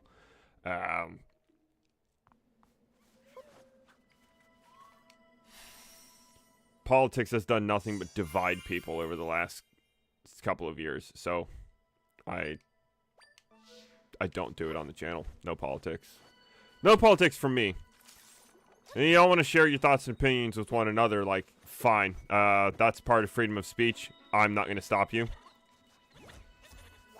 Oh, not a whiz robe. I do kind of need that whiz robe, though.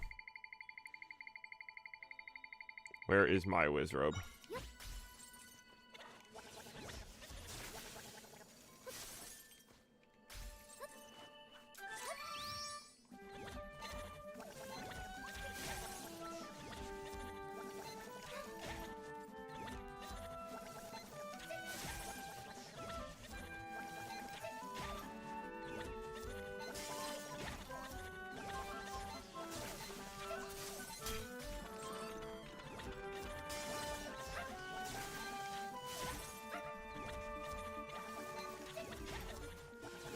I mean, that's fair, but I am open about the fact that I am Christian and religious. I'm just not going to be open about politics, and I would rather not actually discuss politics. Obviously, with the knowledge of my religious beliefs, you're welcome to make your own assumptions.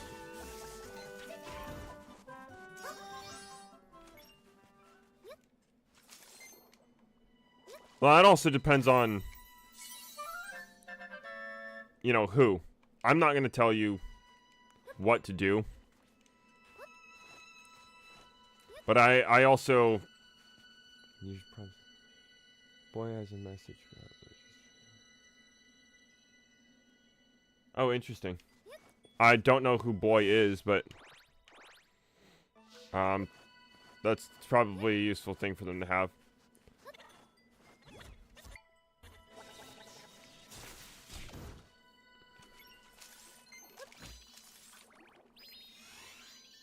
No, that's not what I was trying to do.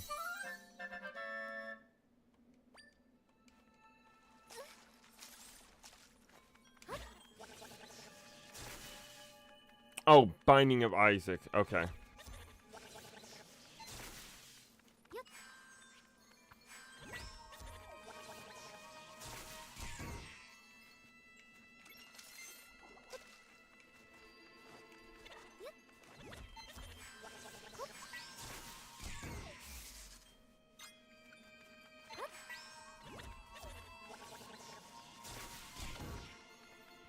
What was I gonna say there, really, though?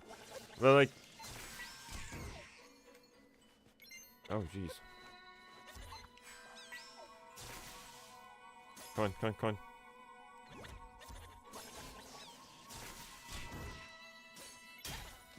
Oh! He got!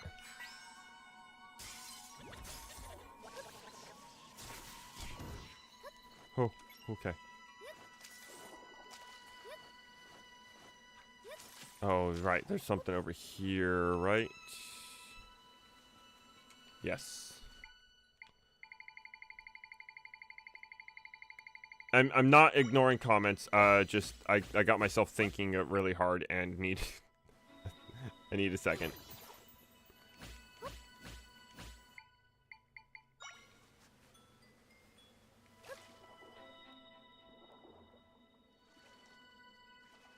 Oh, wait, that won't work.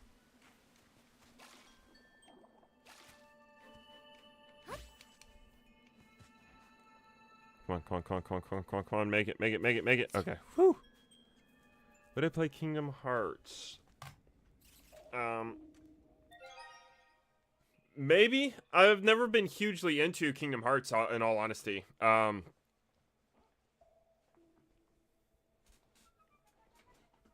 I used to have Kingdom Hearts on my Game Boy. Yep. 358.5 days. I think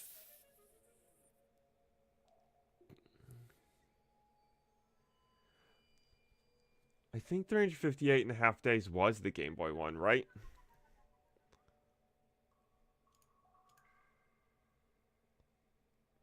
I don't remember which one it was on the Game Boy, but it's the one where like you're basically running through the tower, and whatnot.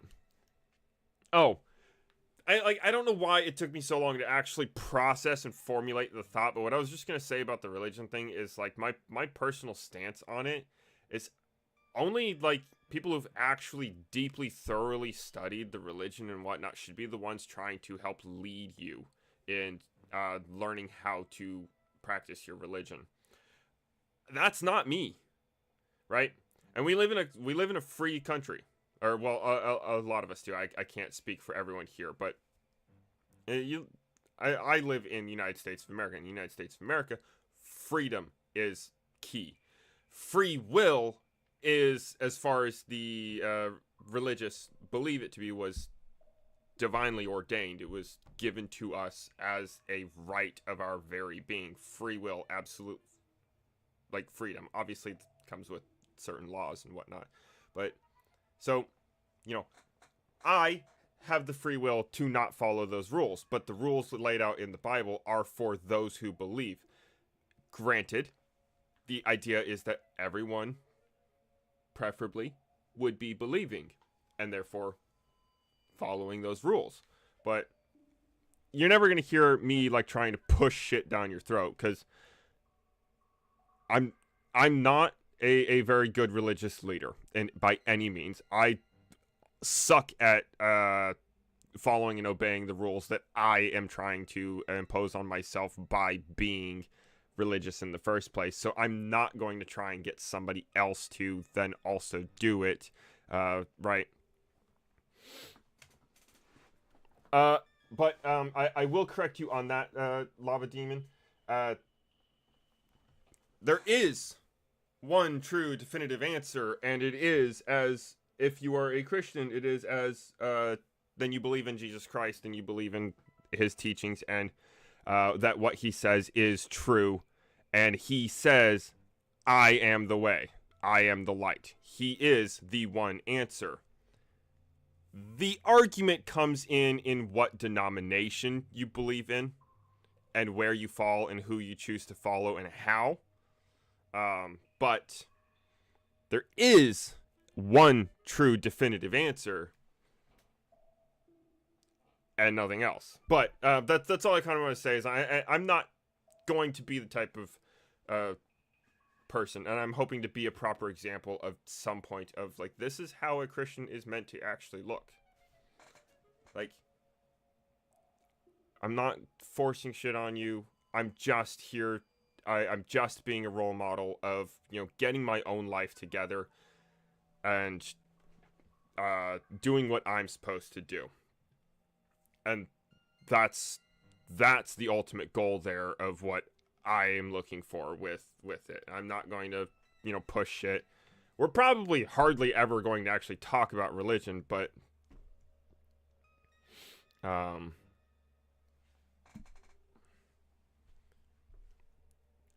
I just wanted to at least get that thought out while it was still there. Now, I seem to have missed a few comments in the process of actually thinking way too hard. As much as it might pain some of you to hear, Binding of Isaac has never particularly interested me. It just doesn't look like something I'll like. I also am not much of a fan of bullet hell or dungeon crawl type games in general. So that also doesn't help its case.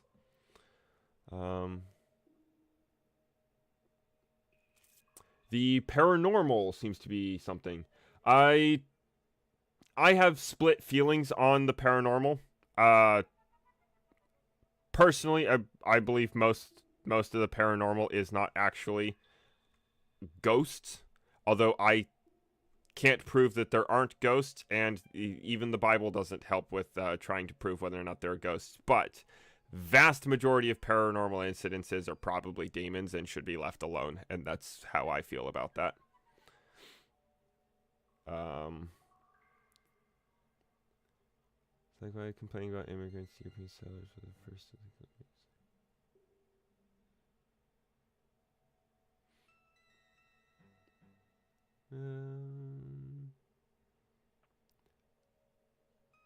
Touching on sketchy areas.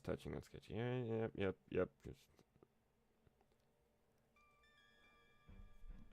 No, we're not meant to look sleep deprived. I just look sleep deprived because I have a night job.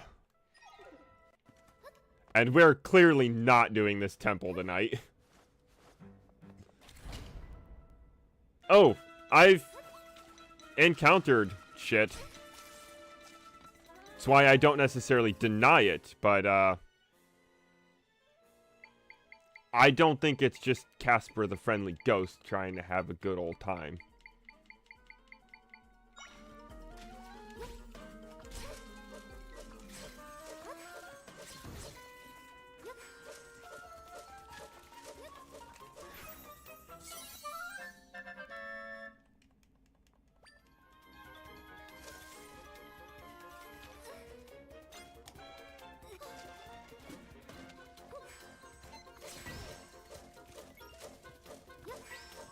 Alright, dude, come on, you're my bodyguard. Oh, you can't do anything about those. Oh,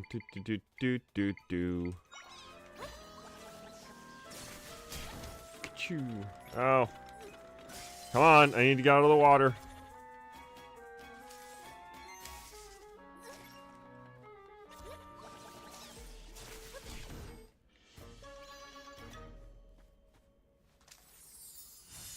Oh, what the hell?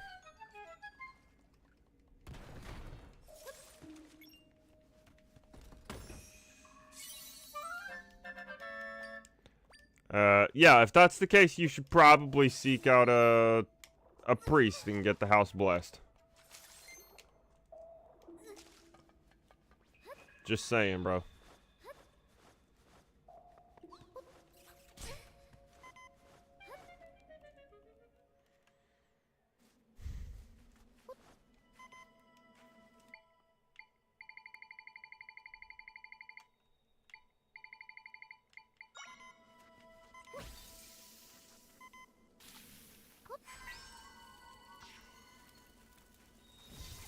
Oh, damn it.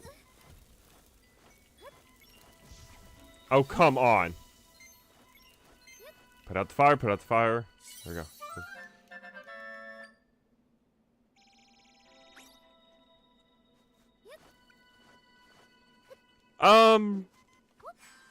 No, don't do that.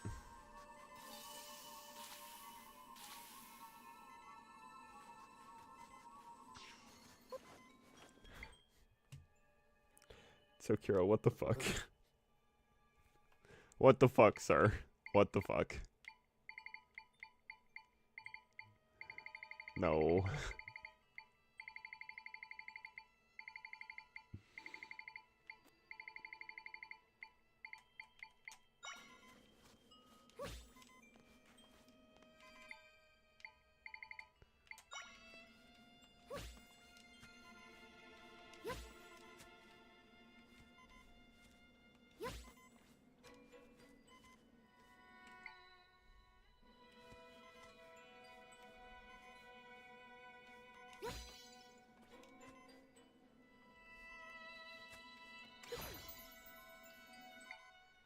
Okay, so... Oh, damn it.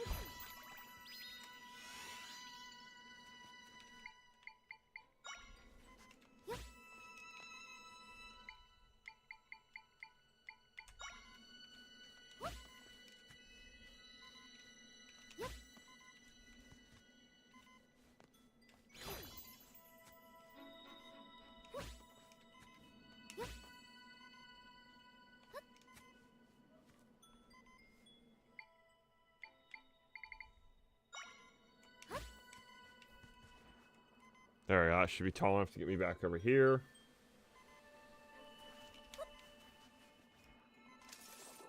Oh, get out of the water. We are nearly dead. Kinda don't want to keep burning through my golden smoothies, but I guess.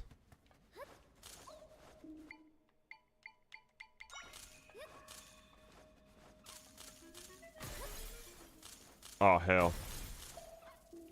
Oh, no. What do I do about this guy?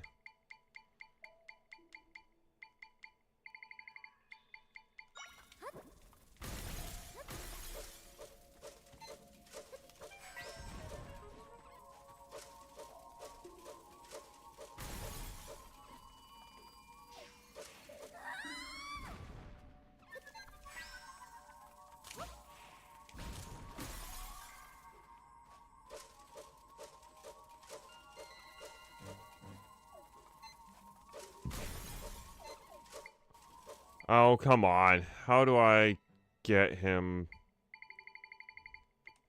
lower?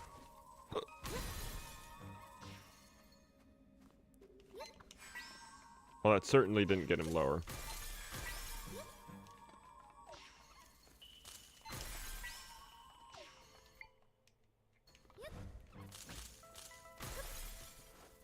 I'm just skipping it.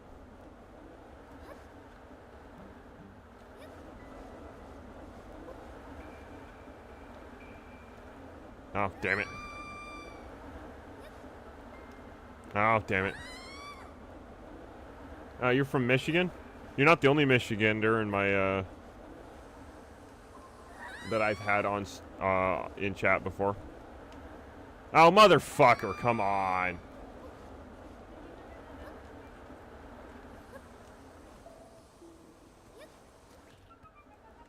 Oh. There we go, time that one.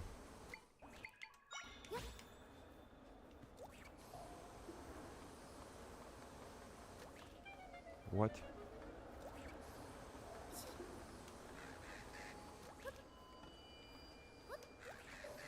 No.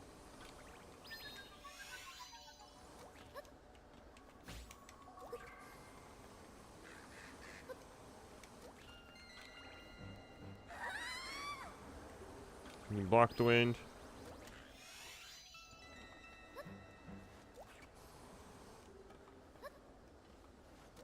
There you go, that's what I was trying to do. Oh, Michigan. Really?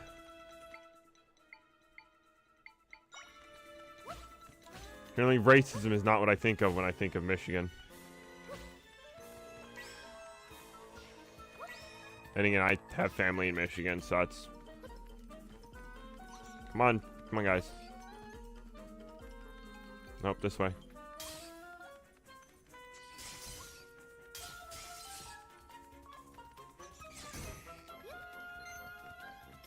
Come on. See me, stupid. Jesus.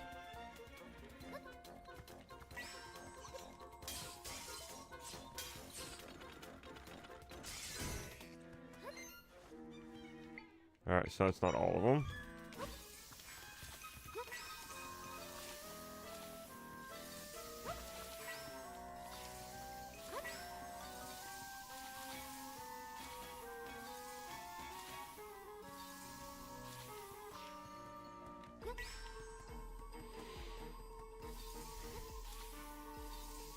No, with that one you were supposed to try and like use the wind to help you. I just wasn't doing a very good job at it.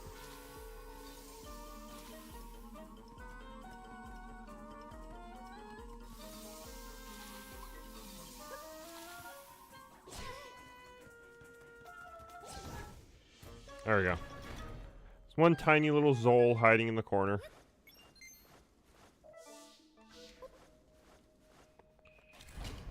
Oh, Christ.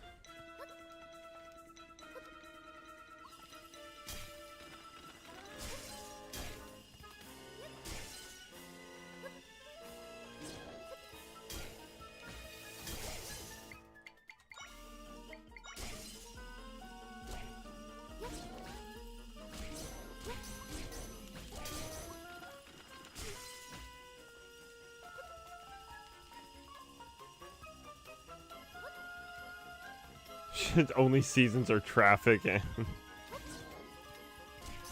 and winter. Yo.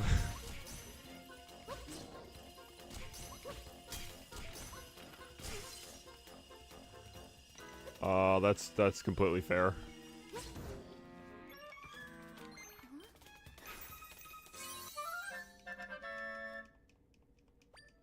Traffic, winter, and tourists, yeah.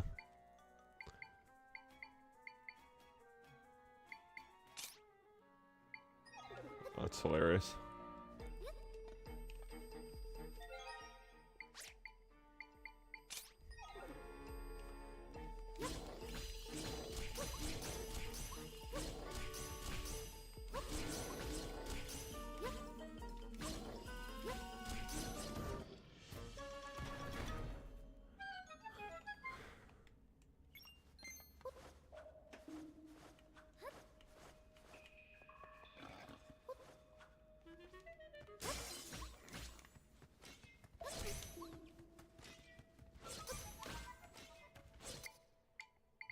Okay, we'll bring out the big guns for this guy then.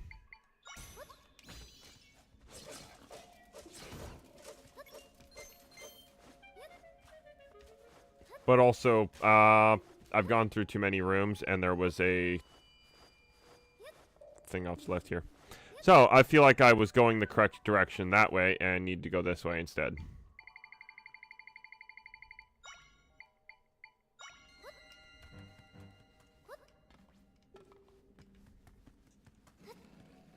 Oh, damn it.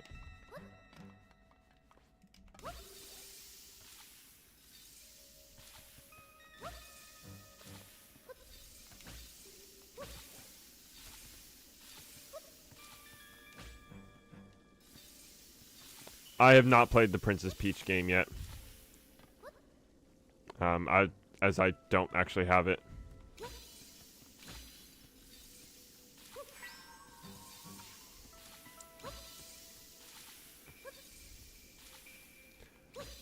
She got a second movie, and it sucked. Peacemaker was the best part of that movie. Second, like, I can understand people don't like the first Suicide Squad. I thought it was really good. It had its issues.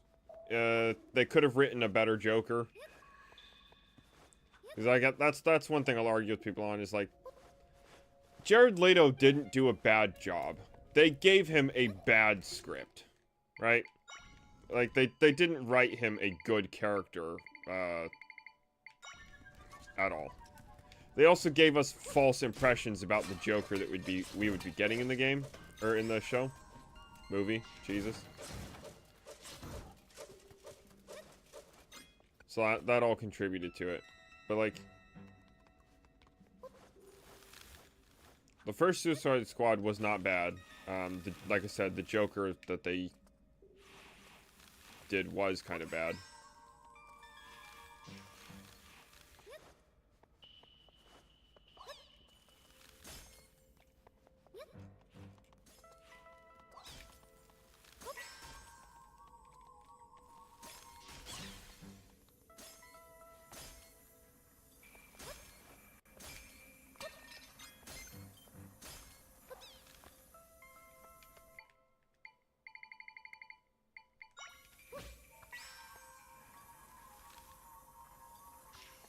Oh, shit. Oh, God. Okay.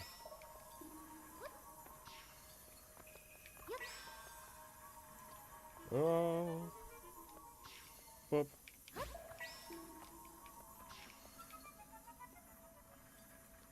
Phew. Made it through that. Restart to install latest Windows updates. No, I'm good. I also think Margot Robbie did a really good job as Harley Quinn. Understandably, I would have liked the classic Tara Strong Harley Quinn, but she's not a, she's a voice actor, not a,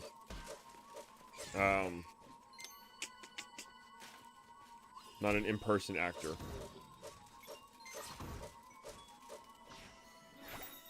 Oh, what is that? What is that fucking creepy thing?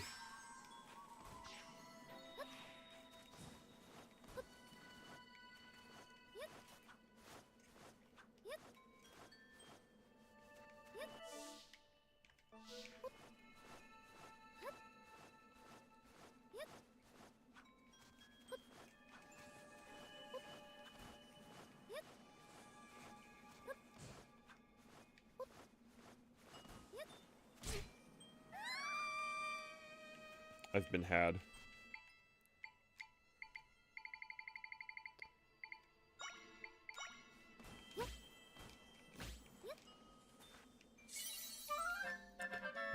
Luigi is just Wario Luigi.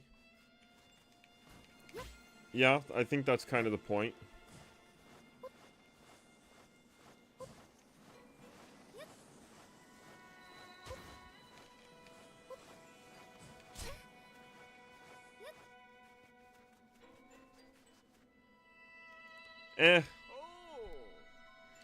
I think Mark Hamill's, like, starting to fall off. Like, he used to be really good, but he's just not getting good roles anymore. Homie's been in the business for a long time. He probably would like to retire.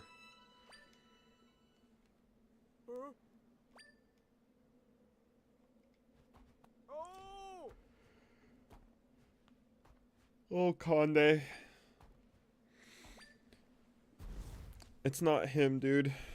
It's okay. Dude, DC's been doing that, though. Like, they got in way over their heads when they made Man of Steel with, God, what's his name? Oh, God, what's his name?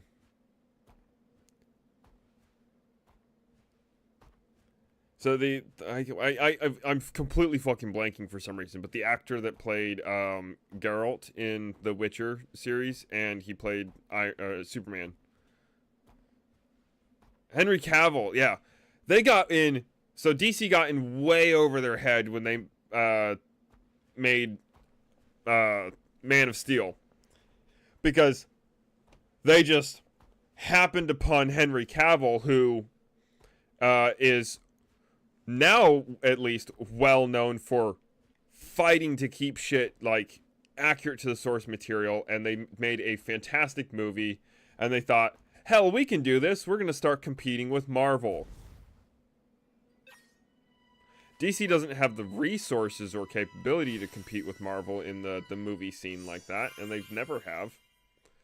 They don't have they didn't have nearly as good of writers. I'd say Marvel's kind of falling off now because they keep hiring shitty writers.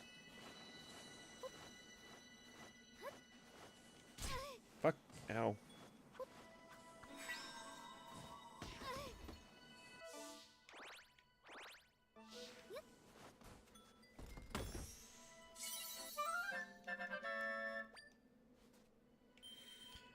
See you later, shotgun dog. You have a good rest of your night, sir.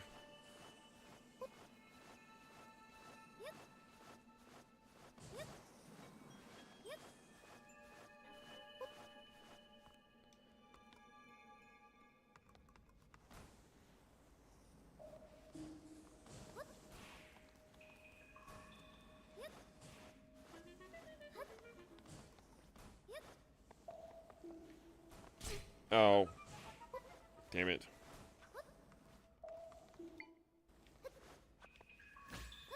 I don't know, man. I've heard nothing but good things about Wolverine and Deadpool. Or Deadpool and Wolverine. Whatever.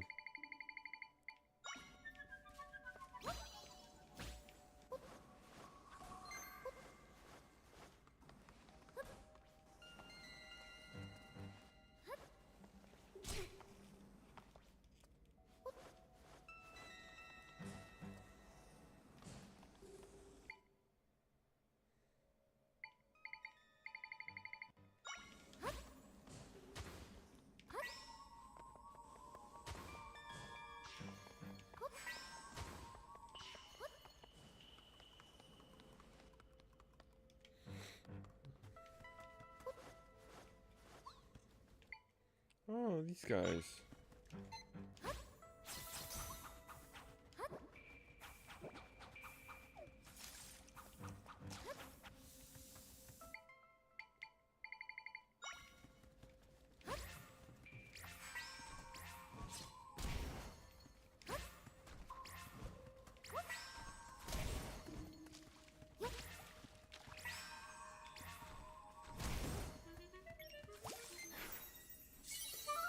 Magic Mike actor can't be. Oh yeah, oh god, what's his name? Why am I so bad with actor names right now? Channing Tatum. Channing Tatum has become a meme 3 different times with different movies he made.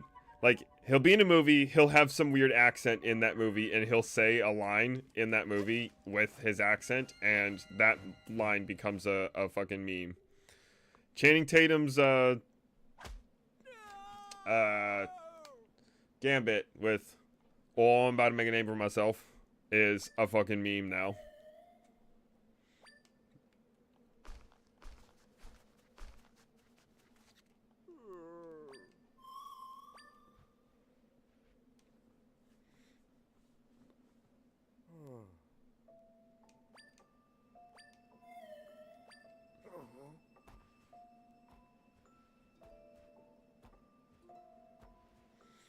Austin Lee, welcome. At least I get to catch the tail end of the stream tonight. It was busy. Happy Halloween. Happy Halloween. And welcome, good sir. It's going pretty decent so far, actually.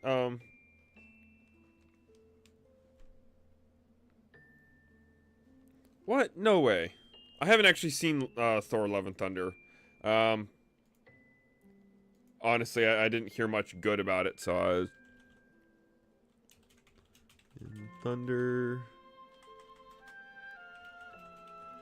Hercules... No way. Yeah, no, it's Brett Goldstein. It's definitely not Hugh Jackman.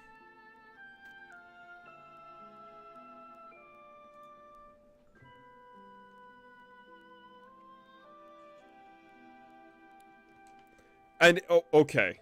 They picked this guy for Hercules? The only thing I know Brett Goldstein for is that one fucking meme video that keeps circulating around on iFunny where somebody, like, they're all in a gym together, and this lady, like, walks in and yells at him, tells him to get his hairy ass in her office. And the hairy part's the shit that he sticks around on, and he's, like, scolding the rest of the locker room. Every single one of you knows my ass isn't hairy, yet none of you said anything.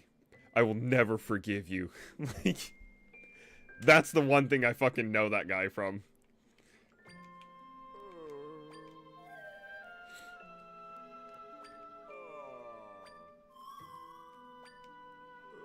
And normally we'd only go to 11, but I'm okay with going a little bit later, because I think we can probably finish up this dungeon in a relatively decent amount of time.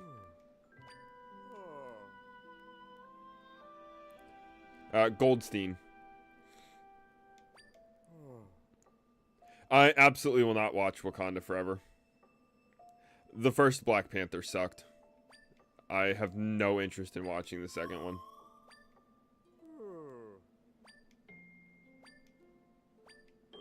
And plus, watching it in theaters was a miserable experience, too.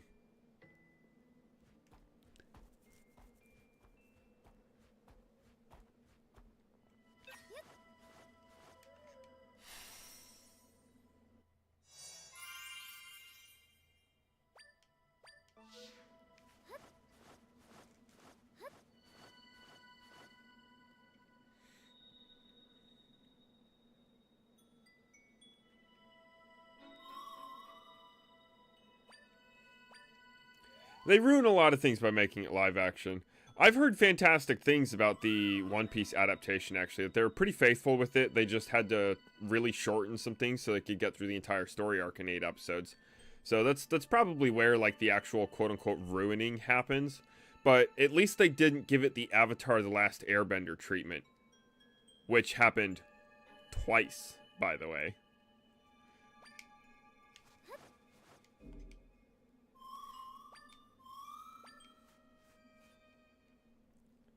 They spent like... Okay. I saw the announcements for a live-action adaptation of Avatar: The Last Airbender like 5-6 years ago.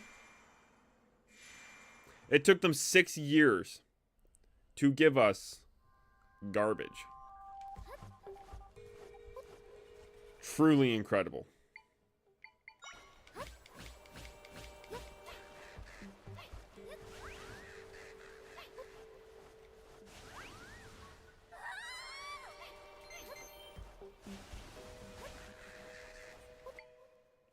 Hey. None of that shit. I actually wanted to watch the new Venom, so be careful with that one.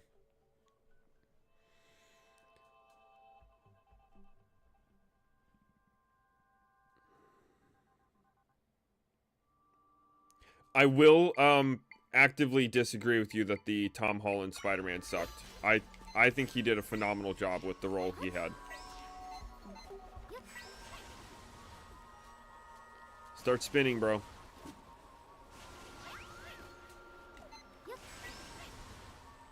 Start spinning. Thank you. Oh, yeah, I know. We probably could have done that, but oh well.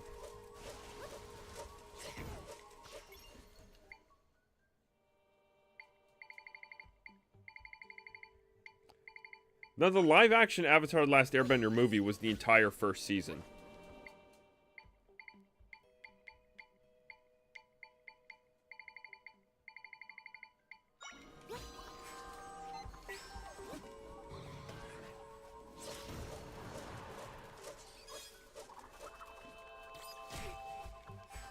Oh, so that's what that thing does.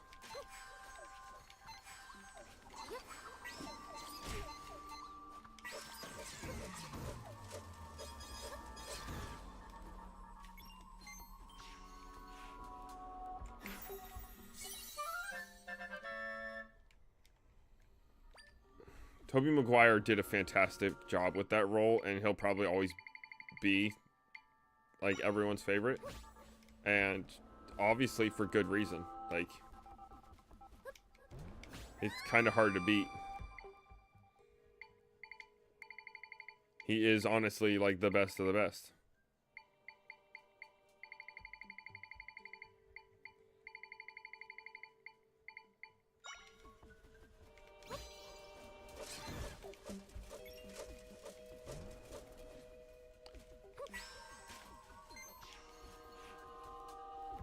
Which one wasn't a good Peter Parker?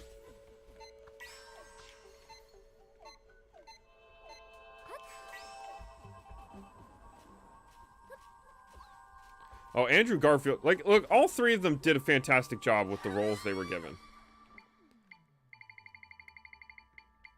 Like, people obviously are going to have their favorites, and they can have whichever favorite they want. The Tom Holland Spider-Man movies are some of my favorite Spider-Man movies. Like, but the Tobey Maguire Spider-Man movies will always have a nostalgic place because they're what I grew up on. Tobey Maguire made the character, and he did a fantastic job with it. And we absolutely would not have the Spider-Man franchise, or hell, a lot of superhero movies, like, in general, without him.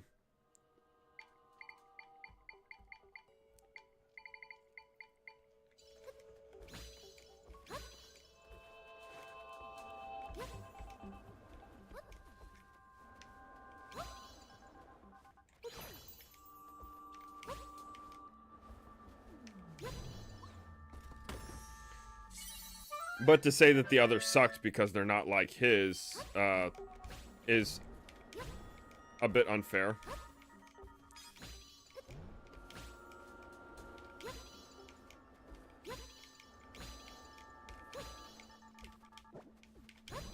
Oh, damn it. Well, there was something else this way, so I guess...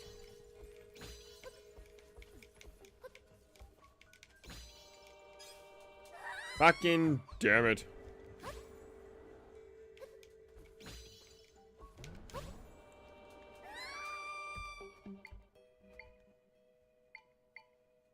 I don't have a way to get rid of these fucking things, really. Never mind. They dispatched him pretty quickly.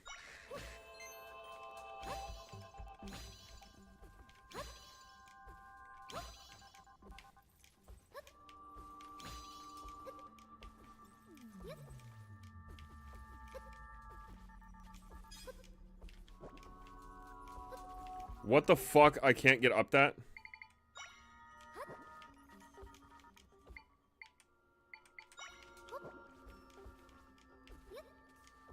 Why can't I jump on that surface that I've always been able to jump on?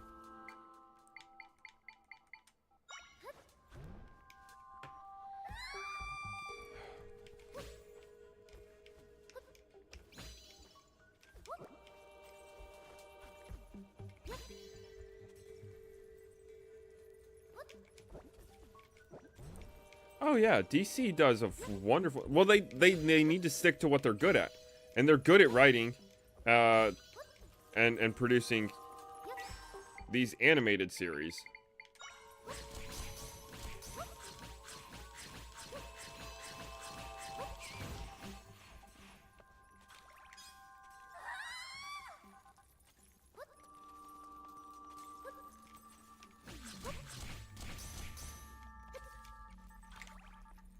What the shit? Back here. There you go.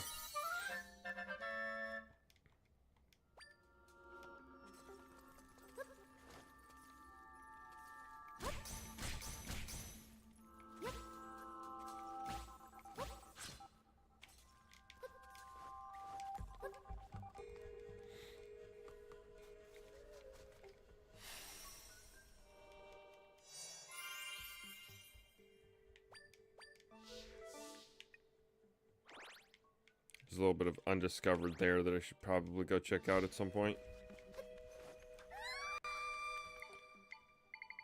I was foolish to think I could make that jump.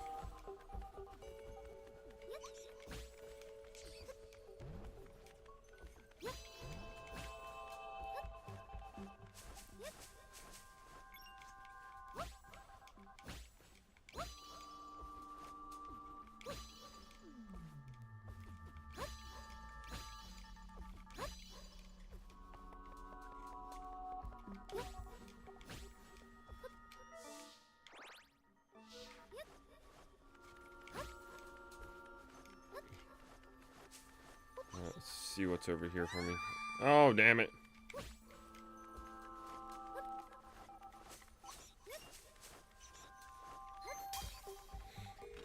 Well, see, it also depends, like... Because it's not just a flat, the older movies are better, right? Like, some of my favorite Marvel movies are more recent. Guardians of the Galaxy 3 is certainly up there. Spider-Man... Was it No Way Home was the third one? The naming convention for the new Spider-Man movies does kind of suck. I'll give that. No Way Home was definitely one of the best that we've gotten in a while.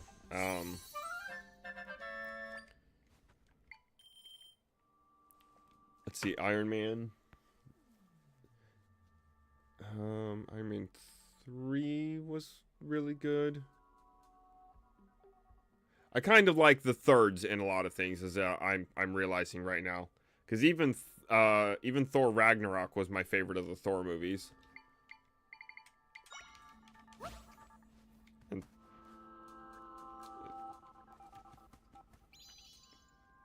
as far as like older Marvel movies go, like the old Fantastic Four was good, a little campy, but it was really good.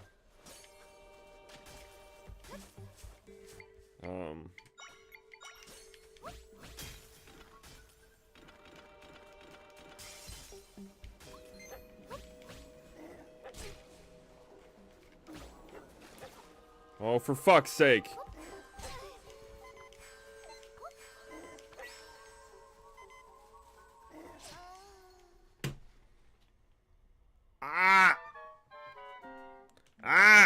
Okay. It's fine. Yes, retry. How far back do we go? Okay, treasure chest is already open. That's how far back we go.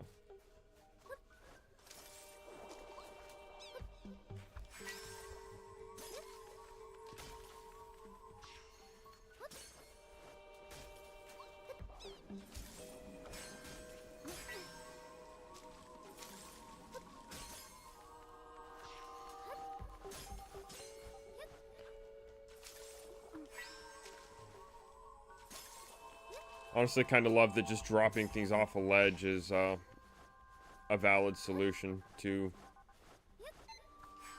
problems in game. Come here, wolf. Bye-bye, wolf.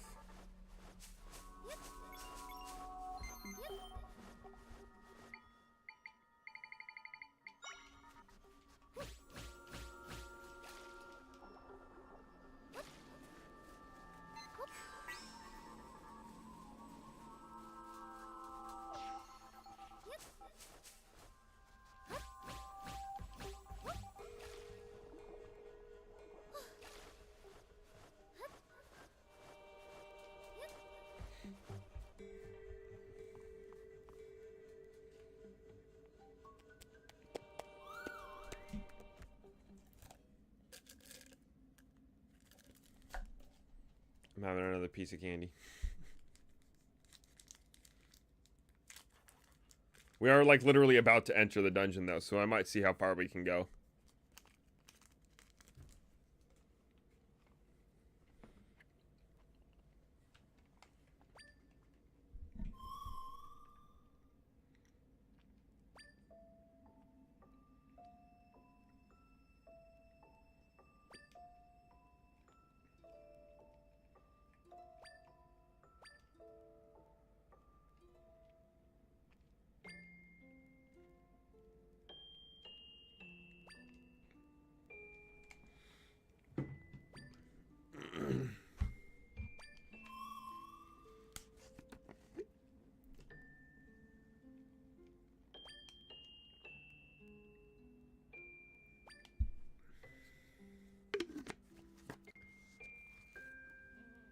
Yo, yo, what up, Skoggle? Welcome, good sir. We're probably thinking about running a little bit late today, just because we made very slow progress.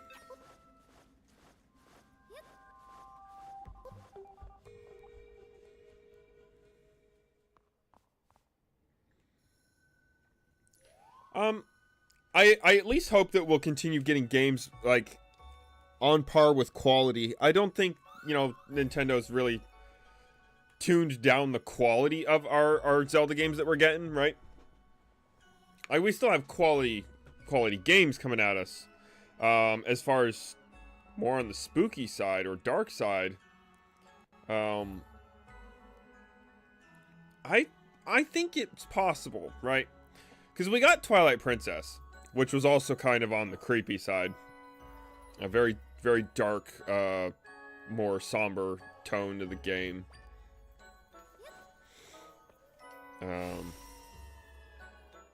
I know that that's something Nintendo generally seems to like to stay away from, so it'll be rare, but I don't think we'll be without. They'll find a way to have those darker, more depressing notes in a game.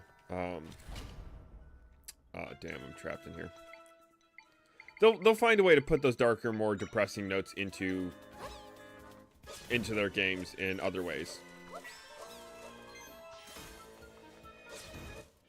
Like Breath of the Wild, obviously, it's a very bright, happy game for the most part, until you realize that. Actually, I feel like I should probably be careful with spoilers. Obviously, everyone knows the story of Breath of the Wild here so far, right? I'm not spoiling anything by talking about the story and the outcome.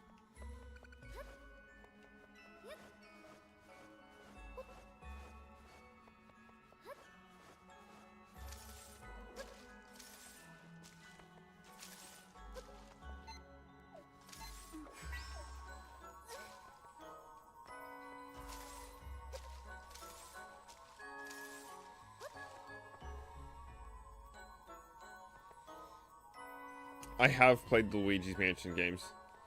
Not all of them, but I have played them.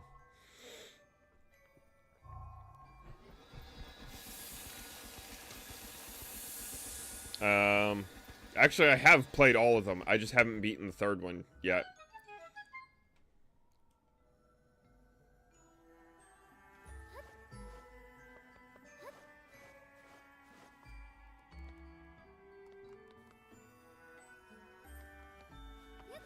Imagine Zelda Kitchen. It could be interesting, I suppose. Path Blade. Path Blade. Well, that made quick work of it.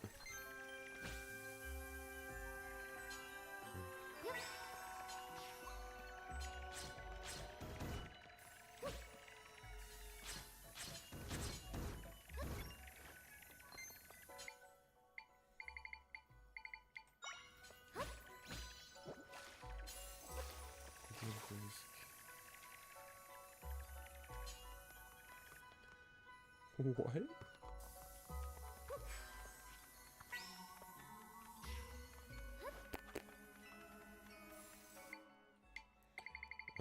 Let's see.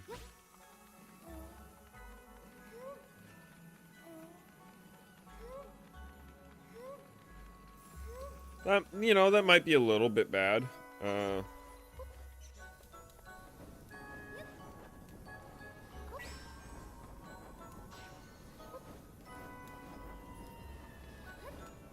Oh, I remember this being very difficult to figure out.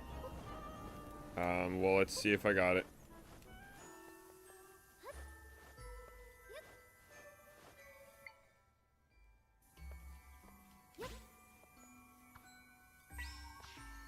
Hold on, hold on.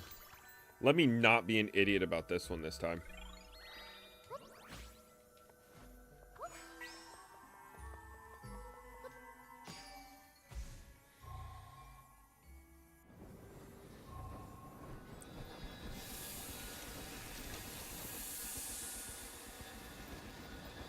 Dude, I don't know.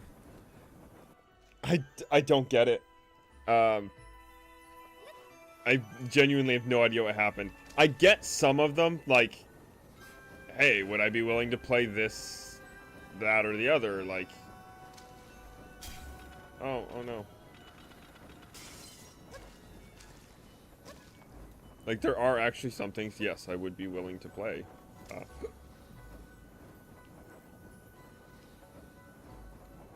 Oh, you see, Pyro, it all starts with you, actually.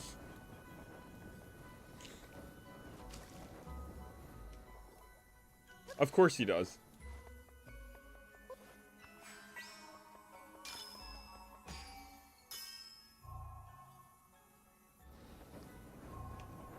Okay.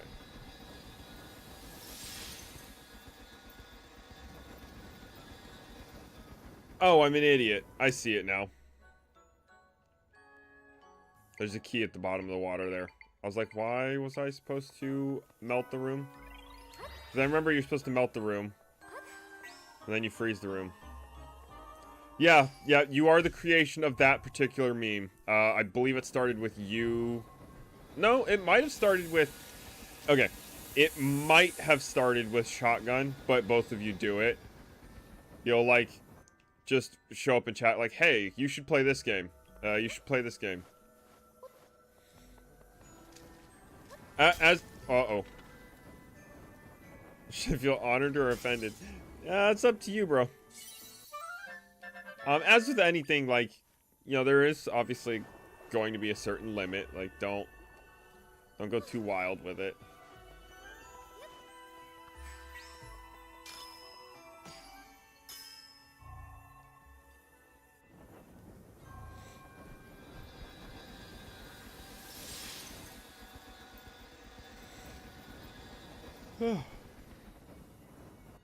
But yeah, it's up to you to decide how you feel.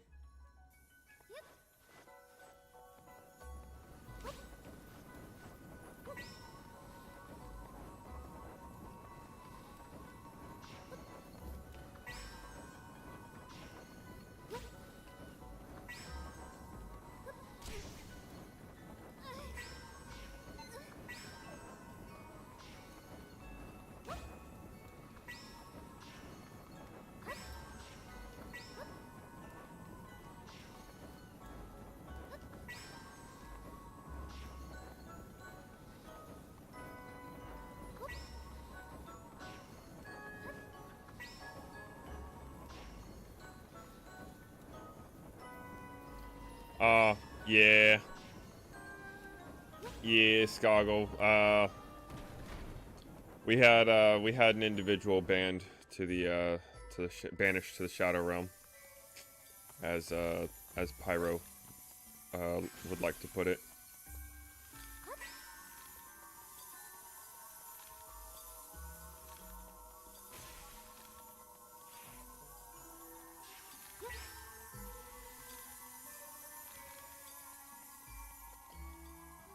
Couldn't follow simple instructions. Fuck! Alright.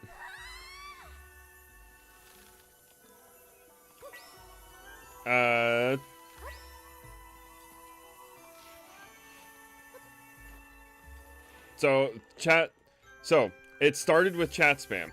Like, I changed up how some of the commands work to try and mitigate the issues of chat spam. Right. So that's where it begins. Was, hey, we're fighting chat spam right now. So I need people to, you know, be respectful. Don't sit here being a problem, etc., etc.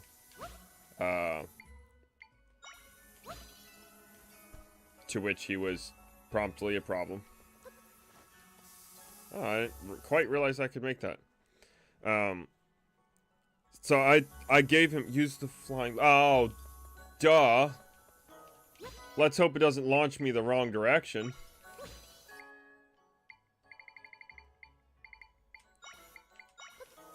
Watch this, guys. I didn't go far enough. It didn't go far enough. What was I saying? Oh, yeah. So for Skoggle, I made some changes and made a new rule regarding chat spam and like point farming and whatnot, and he just kind of completely ignored that and continued doing the thing I told him not to do that we had a new rule against. So I gave him a verbal warning. I was like, hey, dude, cut it out. Like, it's not going to do anything. I want people to stop doing these things because it's actively clogging up chat and making it less fun for other people.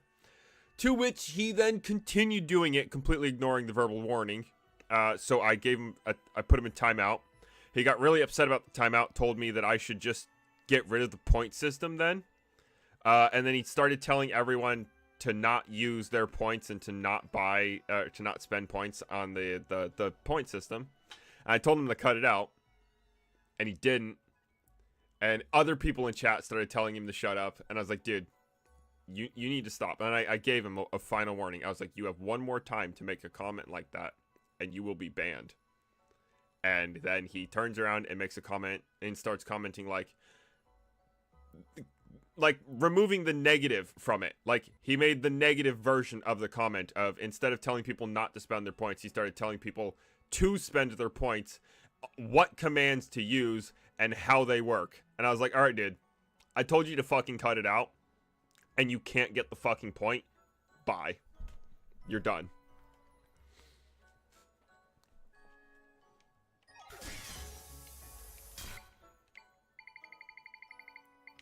So that was the drama for today.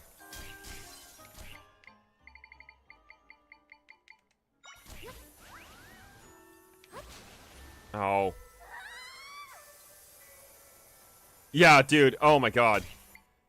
It normally is. I don't ever have to deal with problems like this. So it was completely, like, I was kind of, like, just beside myself. I'm like, how did we get to this point? How is this what we are having to deal with? I felt bad having to ban somebody. That's the last thing I want to do. I know, like, I shouldn't feel bad and about it as much, and I should be more willing to do what needs to be done, but that doesn't make it any better.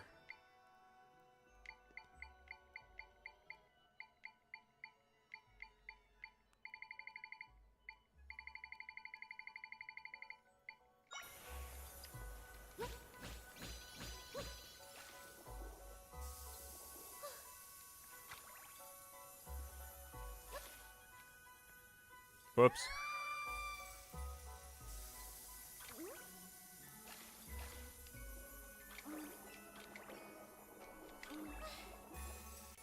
It's actually not even the first one. It is not the first person I've had to ban.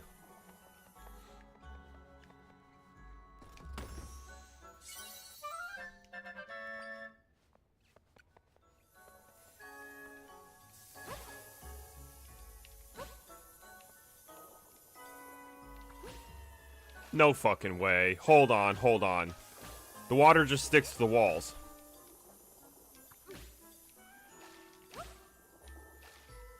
Damn it.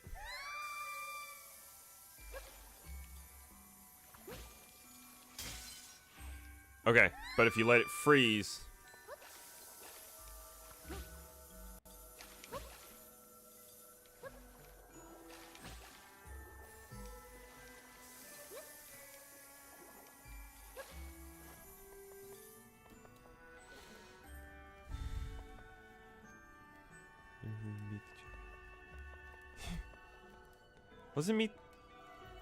Was it called Meet the Jeffersons? I know what movie you're talking about, too. Just, why does that sound wrong?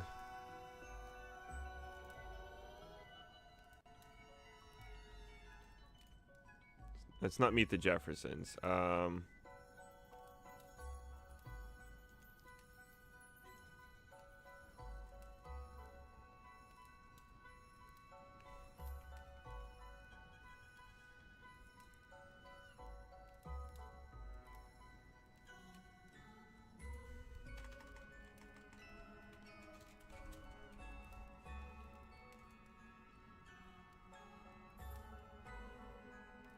We're the Millers. We're the Millers. That's the name of the movie. Oh my god. Such a good movie. That movie was absolutely hilarious. How the fuck do... doy. Yeah, I know how to glide. It just... gliding was not going to work the way I would have liked it to. Well, we can go ahead and take care of you. Ow. No, you're good, dude. I was just like... I know exactly what you're talking about, and it sounds close enough. But, like, I couldn't think of why it sounded familiar enough. I was like, something's wrong with it. Not quite right, but... you're on the right track. Ah, shit. I am, like, legit going to die.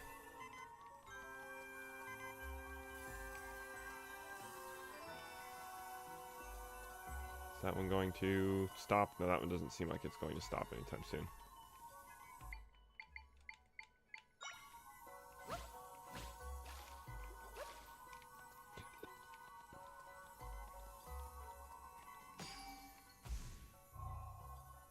I gotta watch that movie again. So good.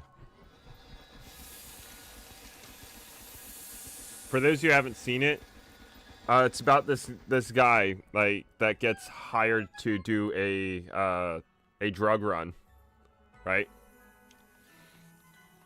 And he ropes in a stripper friend of his, some kid in his apartment unit, and I can't remember who the other girl is. To him, but like he ropes in a couple different people. All of them being paid to help, except for the kid from his apartment unit who's just like, oh yeah, I want to go on an adventure.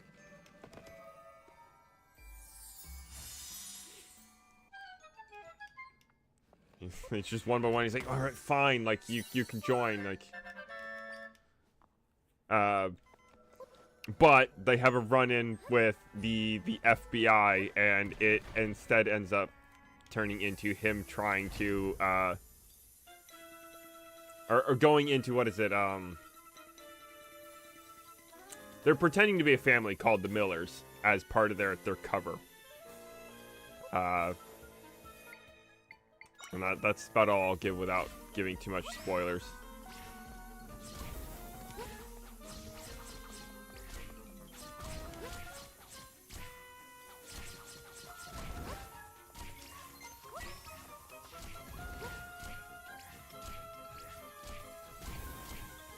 What is he taking damage from? Oh. No, come here, dude. Come here. Yeah, stay in front of that. Over here. Over here.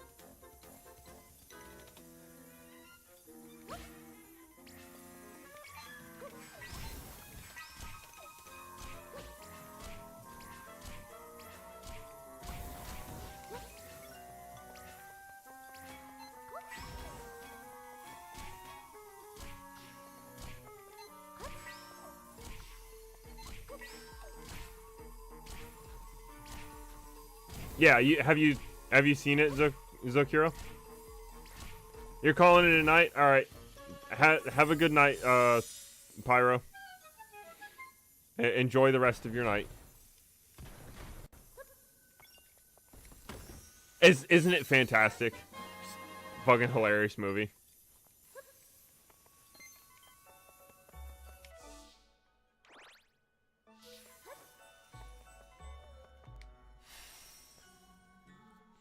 I definitely need to find it somewhere and rewatch it. And for those that don't know, that Will Poulter, I think the kid who plays or the actor who plays the wait, you guys are getting paid kid in that movie. If you've ever seen the Chronicles of Narnia, that's Eustace.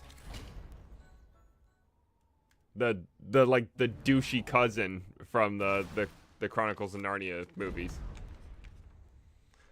Oh, this thing was so hard.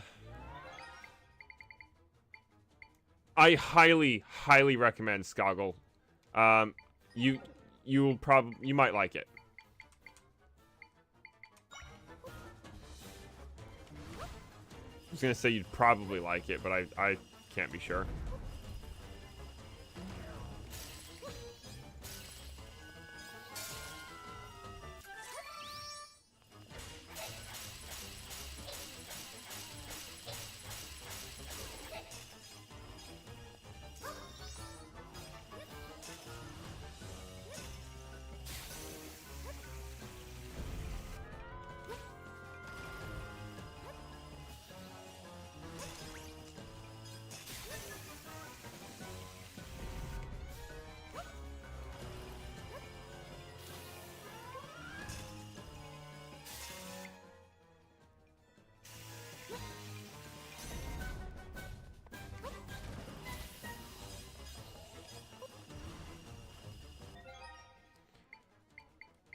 Oh, shit.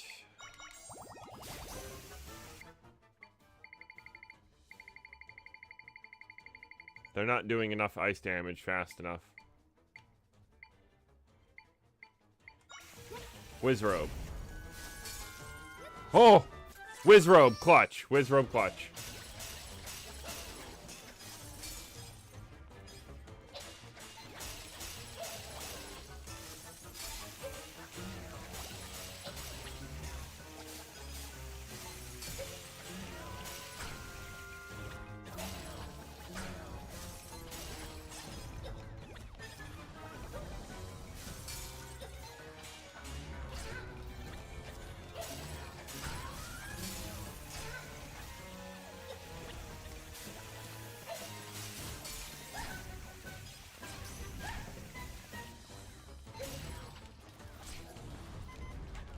Guys, leave me alone.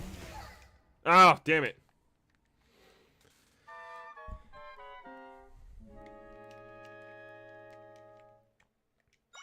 Retry for sure, man. Retry.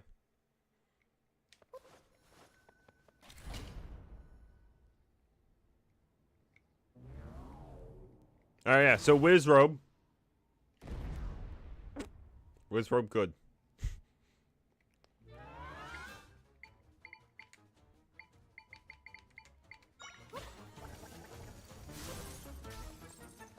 Kind of.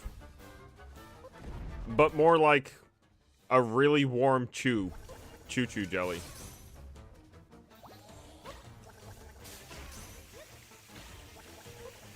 And you were working really well last time.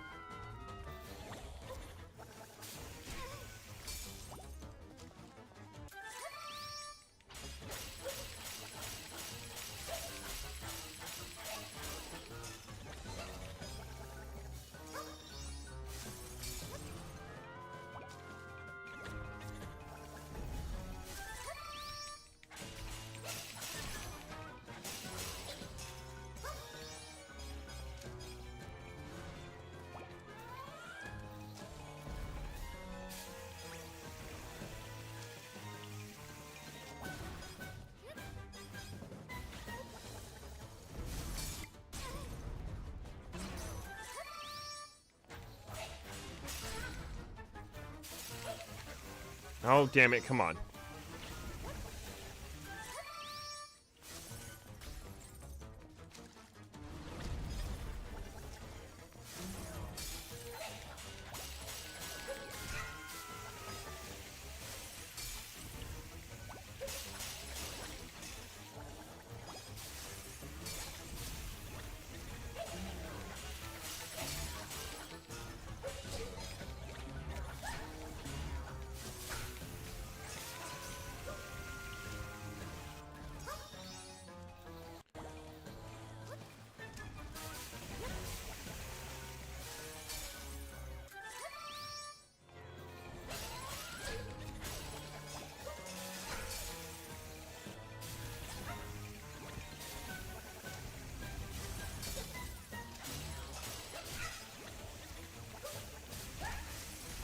Oh my god, it's absolute chaos in here.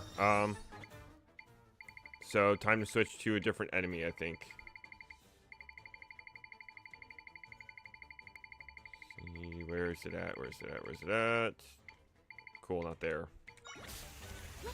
A freezer.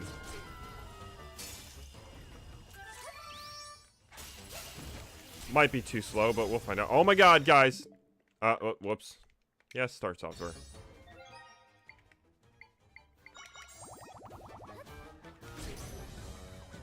What the hell?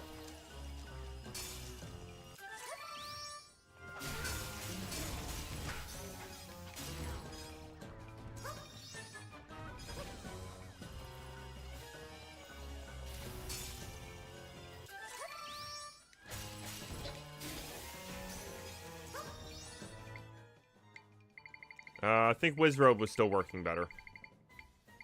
So we switched back to Ice Wizrobe. Where's he at? Where's he at? Come on, come on.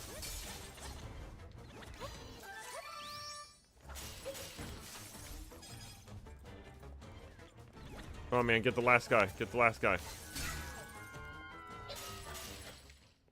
There we go.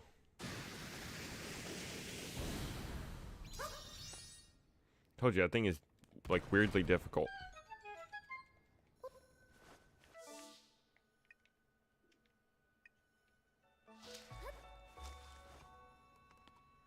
We are almost done with this dungeon, though.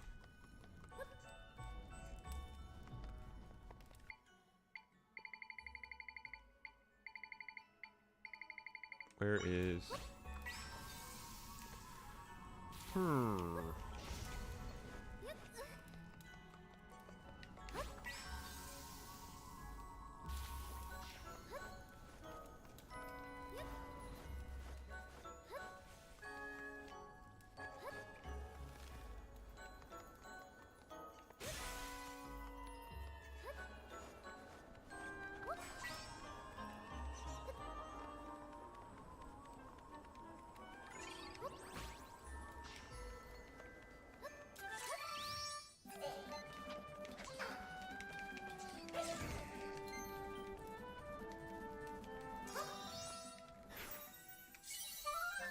I would have thought I had fire keys by now, but sure. Come here, bud.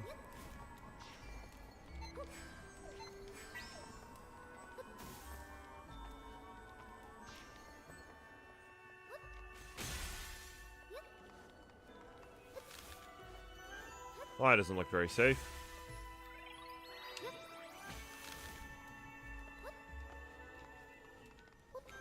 So that lights that torch. That torch is lit.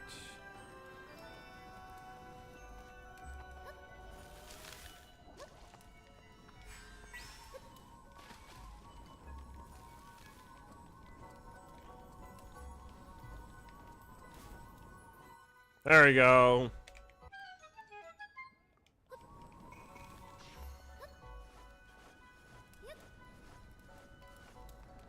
So we can go this way.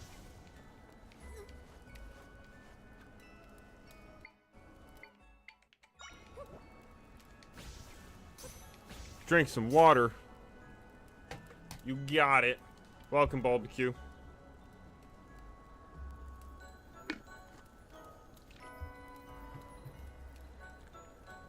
We're running just a little bit late tonight.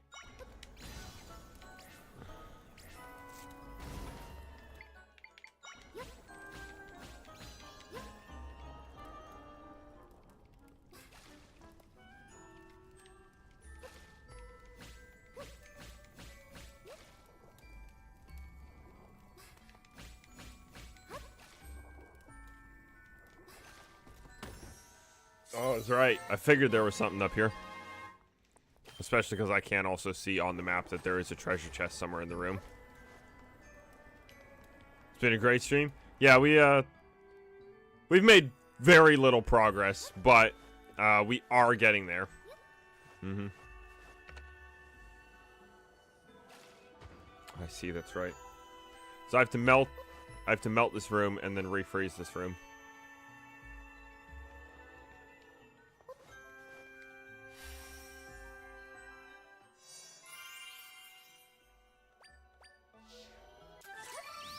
No.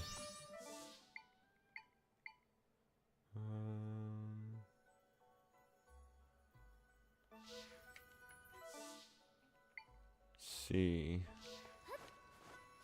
Okay.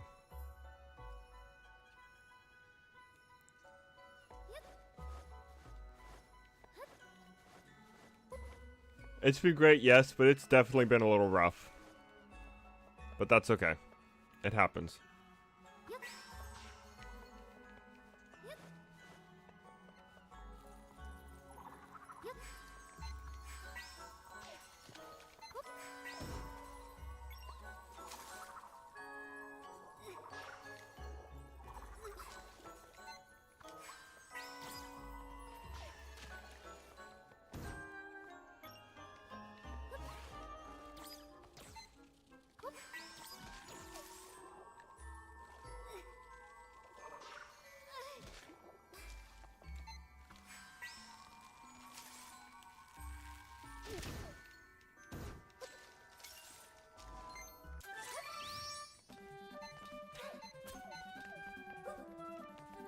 Where'd the little thing go?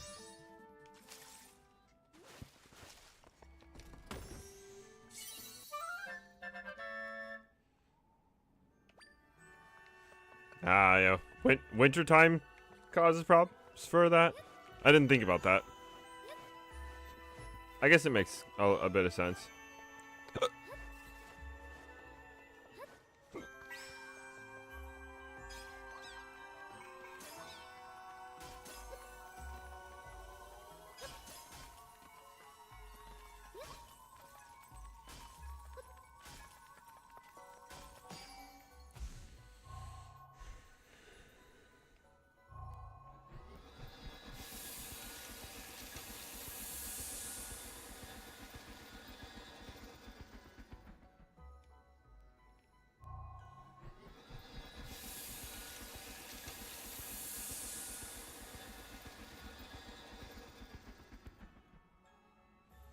There should be a button in that room I can go and press now that'll let me go the other direction.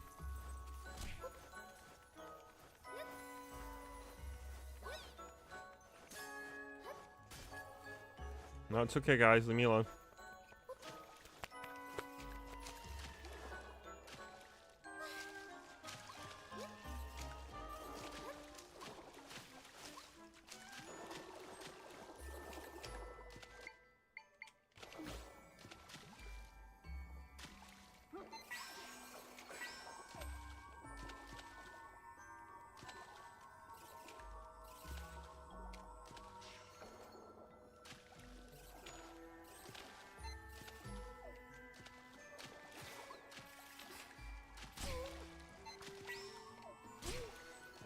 Oh, god damn it. Come on. Oh, they can drown. Interesting.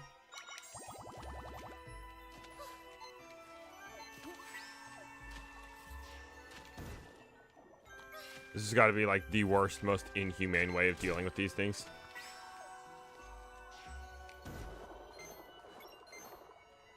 Just... Oh, monster's causing you problems? Just drown it.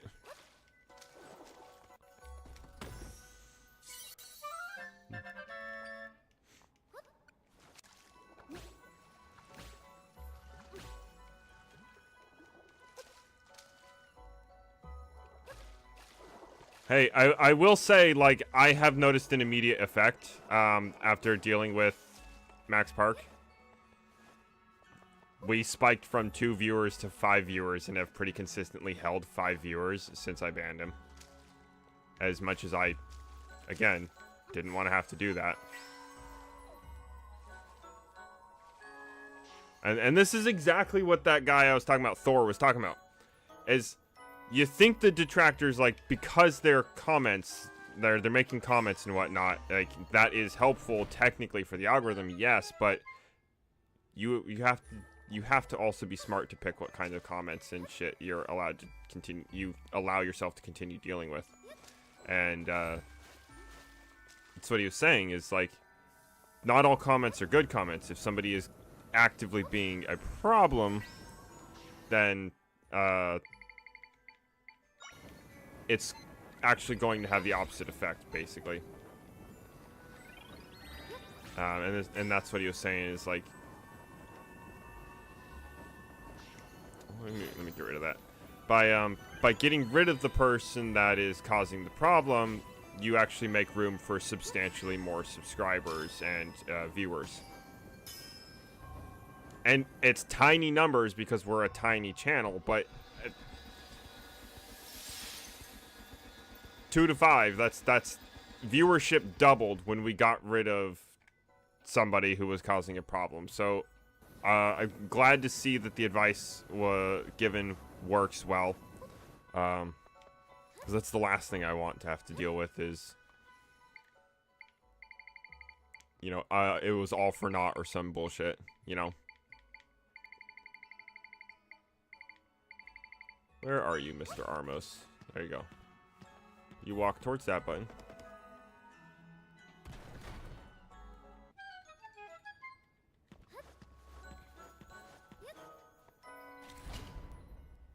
Ah, crap baskets. Alright.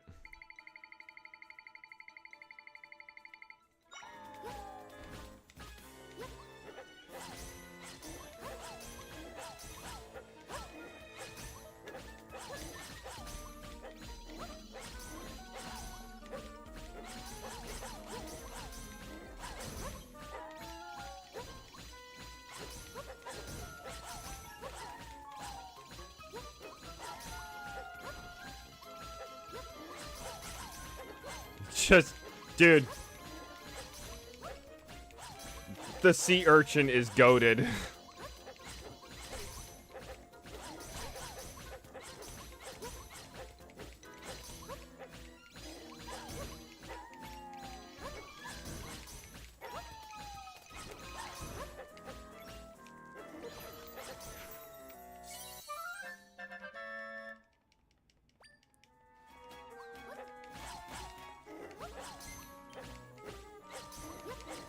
Why was it? I heard the last one loud and clear. Why was that so quiet?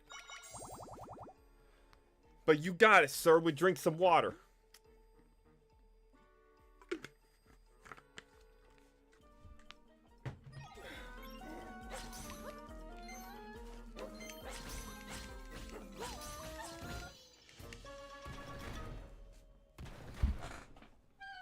Right? I loved those guidebooks, dude. They were so cool.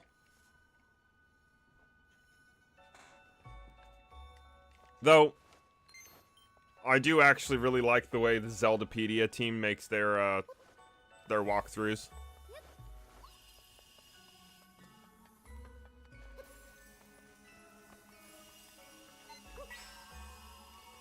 In you go. Oh.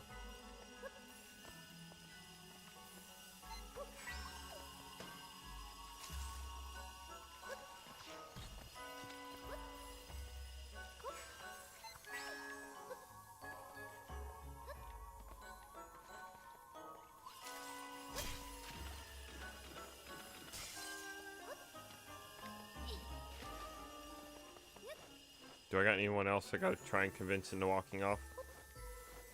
Okay.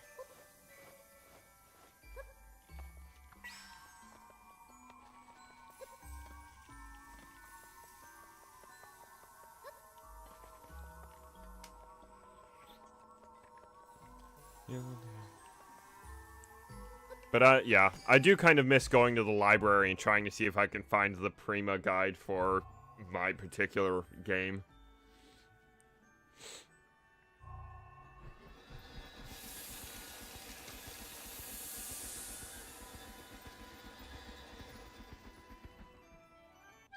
I have the Pokemon Black and White game guide somewhere, but it was printed in, kind of like a two-part volume, so I only have part 1, I think.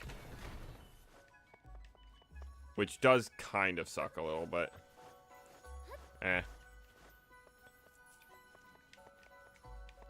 Okay, so we want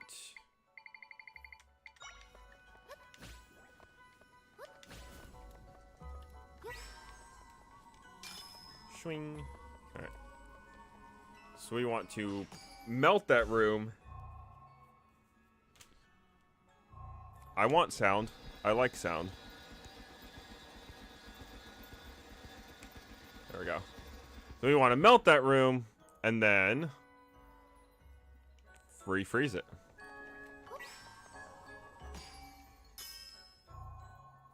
Now watch.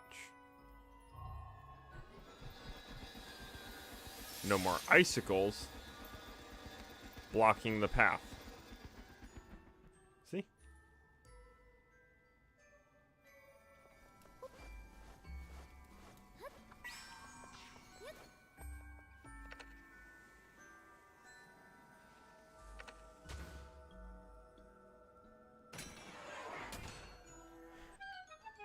See, that's just the thing with nostalgia, though. It's like, that's all nostalgia is just kind of missing the way certain things used to be, right? Like, and understanding that good times are past, right? That you don't have that anymore, and that it was good while it lasted.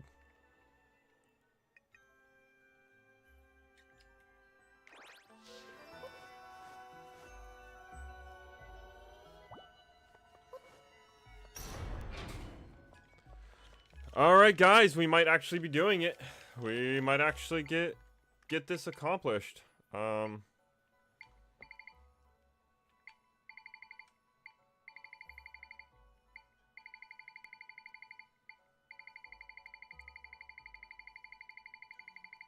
What's a good enemy? I guess we'll stick with the dude for now.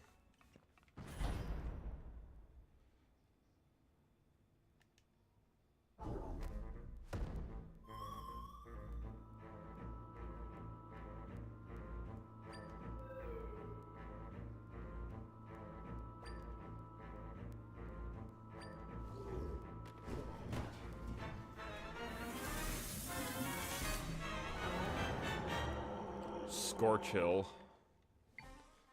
Alright. We need a fire enemy that's gonna actually do something. And I think it's just gonna have to be the fire keys, because I haven't actually been to the Goron Mountain yet.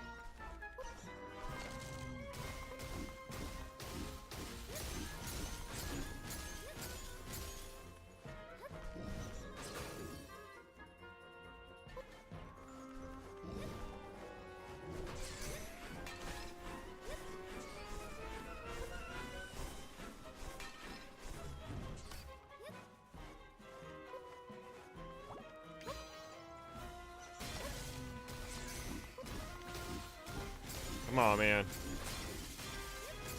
There we go. One more, one more.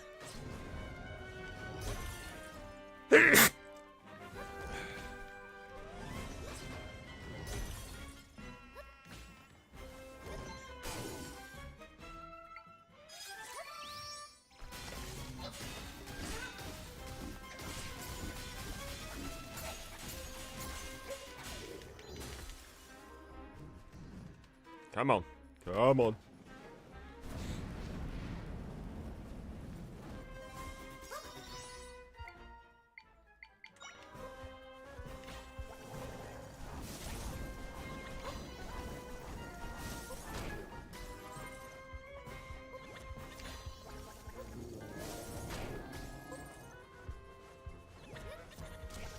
Oh, I'm on fire.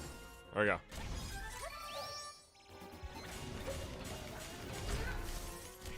Oh, I got flattened. Yeah, come on. Come on. Whew.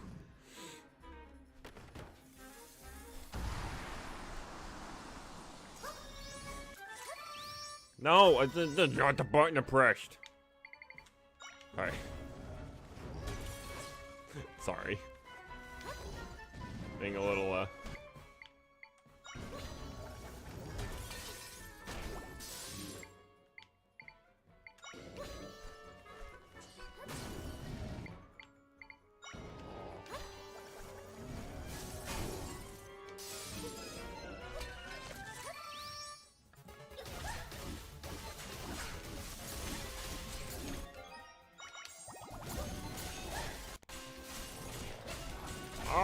okay.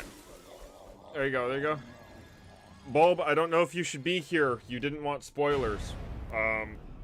And you're about to get fucking major story.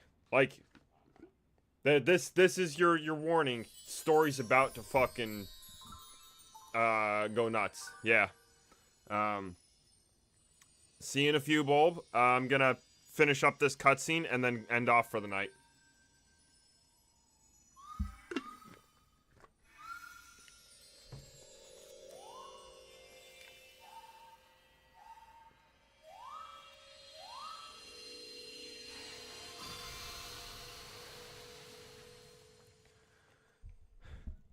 But what you guys are about to see is exactly what I have been talking about for weeks now since I finished the game. Of like major implications for lore. Like, this game changes everything. Kind of major.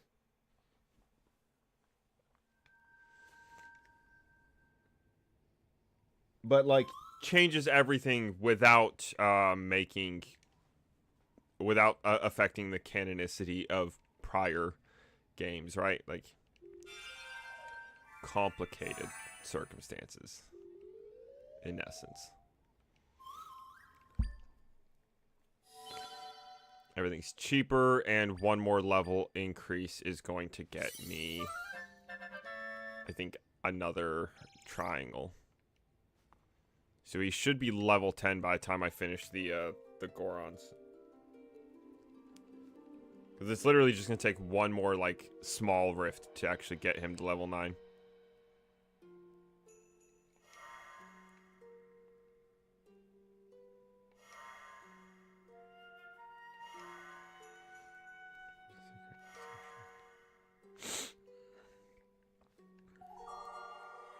Here we go.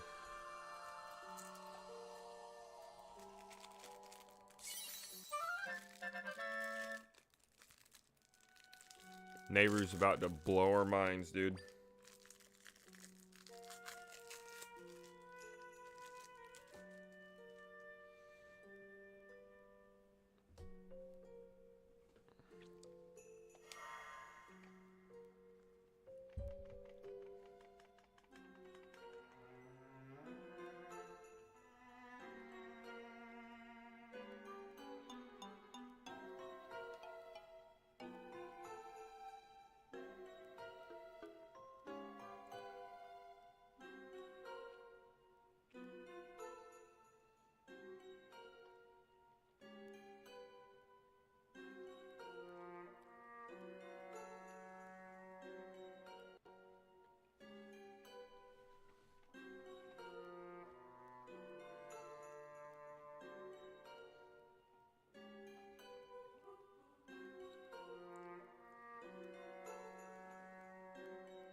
I did not press A at all in that. That is the speed it moves at. It will move on regardless. But there you have it. The huge implication there is how the creation story is changed. We have more information of the creation story. We always knew that the three golden goddesses created Hyrule and left behind the Triforce in their wake. What we now know is why the goddesses created Hyrule. They created Hyrule to seal an ancient evil so that the material world could actually exist and not be consumed by the void. And therefore, Hyrule is a prison. The world on which Hyrule sits, the reality that it sits in, all of reality is a giant prison for Noel to prevent him from consuming reality. And then on top of that, it also means that the Tris are actually more ancient than the Triforce. That this little spirit that's following us that most people normally can't see unless they've been yanked into one of these rifts or are pure enough at heart, have the same power as the Triforce. Because they are created by the Golden Goddesses for the purposes of protecting reality. But their job is not to grant the wishes of mankind, but to heal the rifts. Massive, massive shit, dude.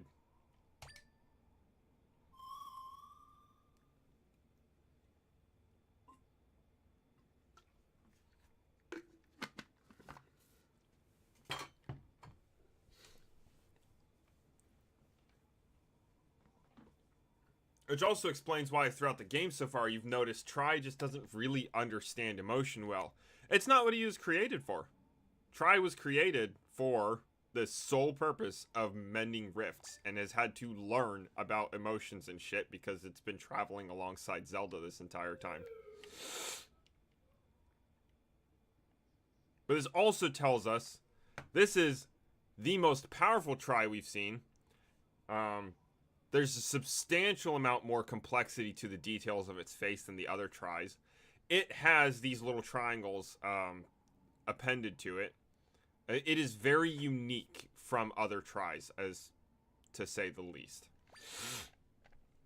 And is definitely proving to be substantially more powerful as it leads the charge on mending the portals. As well as the ability to create echoes, which it does seem like more Tris have that ability, just weaker. And I can talk about that further once we've actually beaten the game. There is more information that we get further along that is... It's something. It is something, for sure. And Noel is such a cool bad guy. Wait till you see what he looks like. That boss fight's so much fun, too.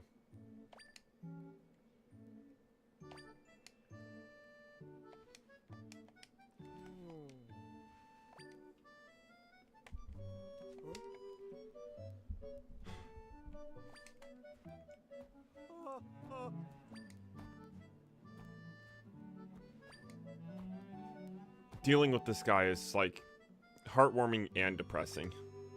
He just loves and misses his brother, and he loves and cares about everyone he encounters, and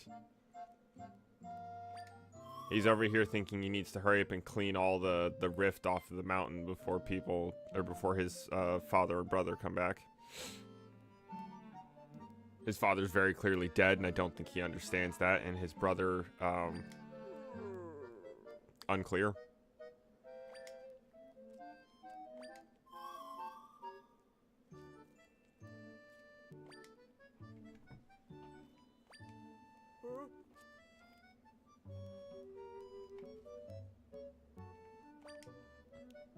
But I'm going to choose to believe his brother's out there adventuring and will come back for him.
Oh shit, you can just walk right off the edge.